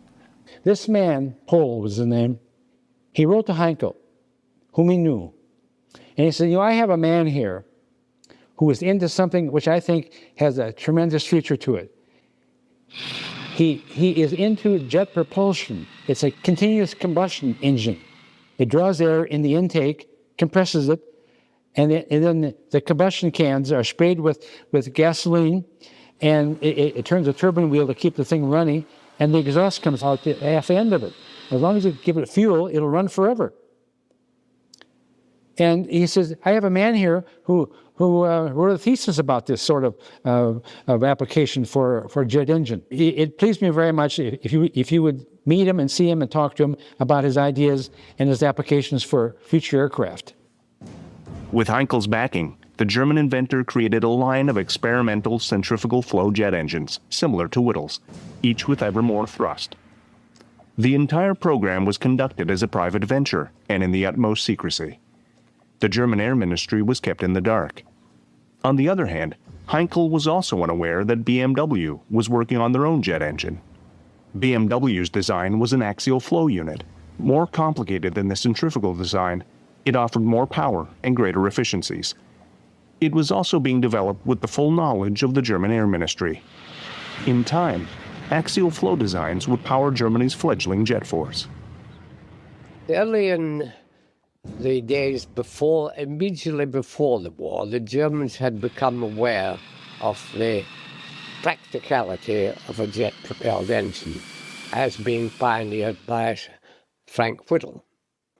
And at first, they followed the same concept as Whittle of centrifugal flow, which is the simplest form of jet engine, really, and also probably the most reliable, at that stage, certainly, in the pioneering efforts. But eventually, they turned quite rapidly after their first, if you like, experiments onto the axial flow type, which really offers many advantages. And they concentrated thereafter totally on axial flow engines. And within the limitations of the strategic materials they had, they were very successful in this. The only problem was that the axial flow engine is complex and therefore difficult to produce, time-consuming to produce. And also, unless you have the right strategic materials to contain the heat stresses, it can have a rather short productive life. Work on a suitable test airframe for Heinkel's revolutionary new power plant was conducted at the same time. By August 1939, both engine and airframe were ready. Heinkel's HE-178 was no masterpiece. The short fuselage and stubby, elliptical wooden wings did not exude a sense of speed. On August 27th, test pilot Erich Varsitz settled himself into the cramped cockpit of the tiny aircraft. Watched by Ernst Heinkel and a small group of mechanics, the HE-178 began to roll. The takeoff run was short. Climbing to 500 meters, Varsitz circled the airfield once and came in for a perfect landing. Total flight time, 7 minutes. History had been made. Wasting no time, Heinkel telephoned Ernst Udet, the chief of aircraft procurement and supply at the RLM, the Reich's Air Ministry. The response Heinkel received was far from enthusiastic. The world's first jet would have to wait. On September 1st, Germany plunges Europe into war. Long before 1939, the name Heinkel had become a household name in Germany.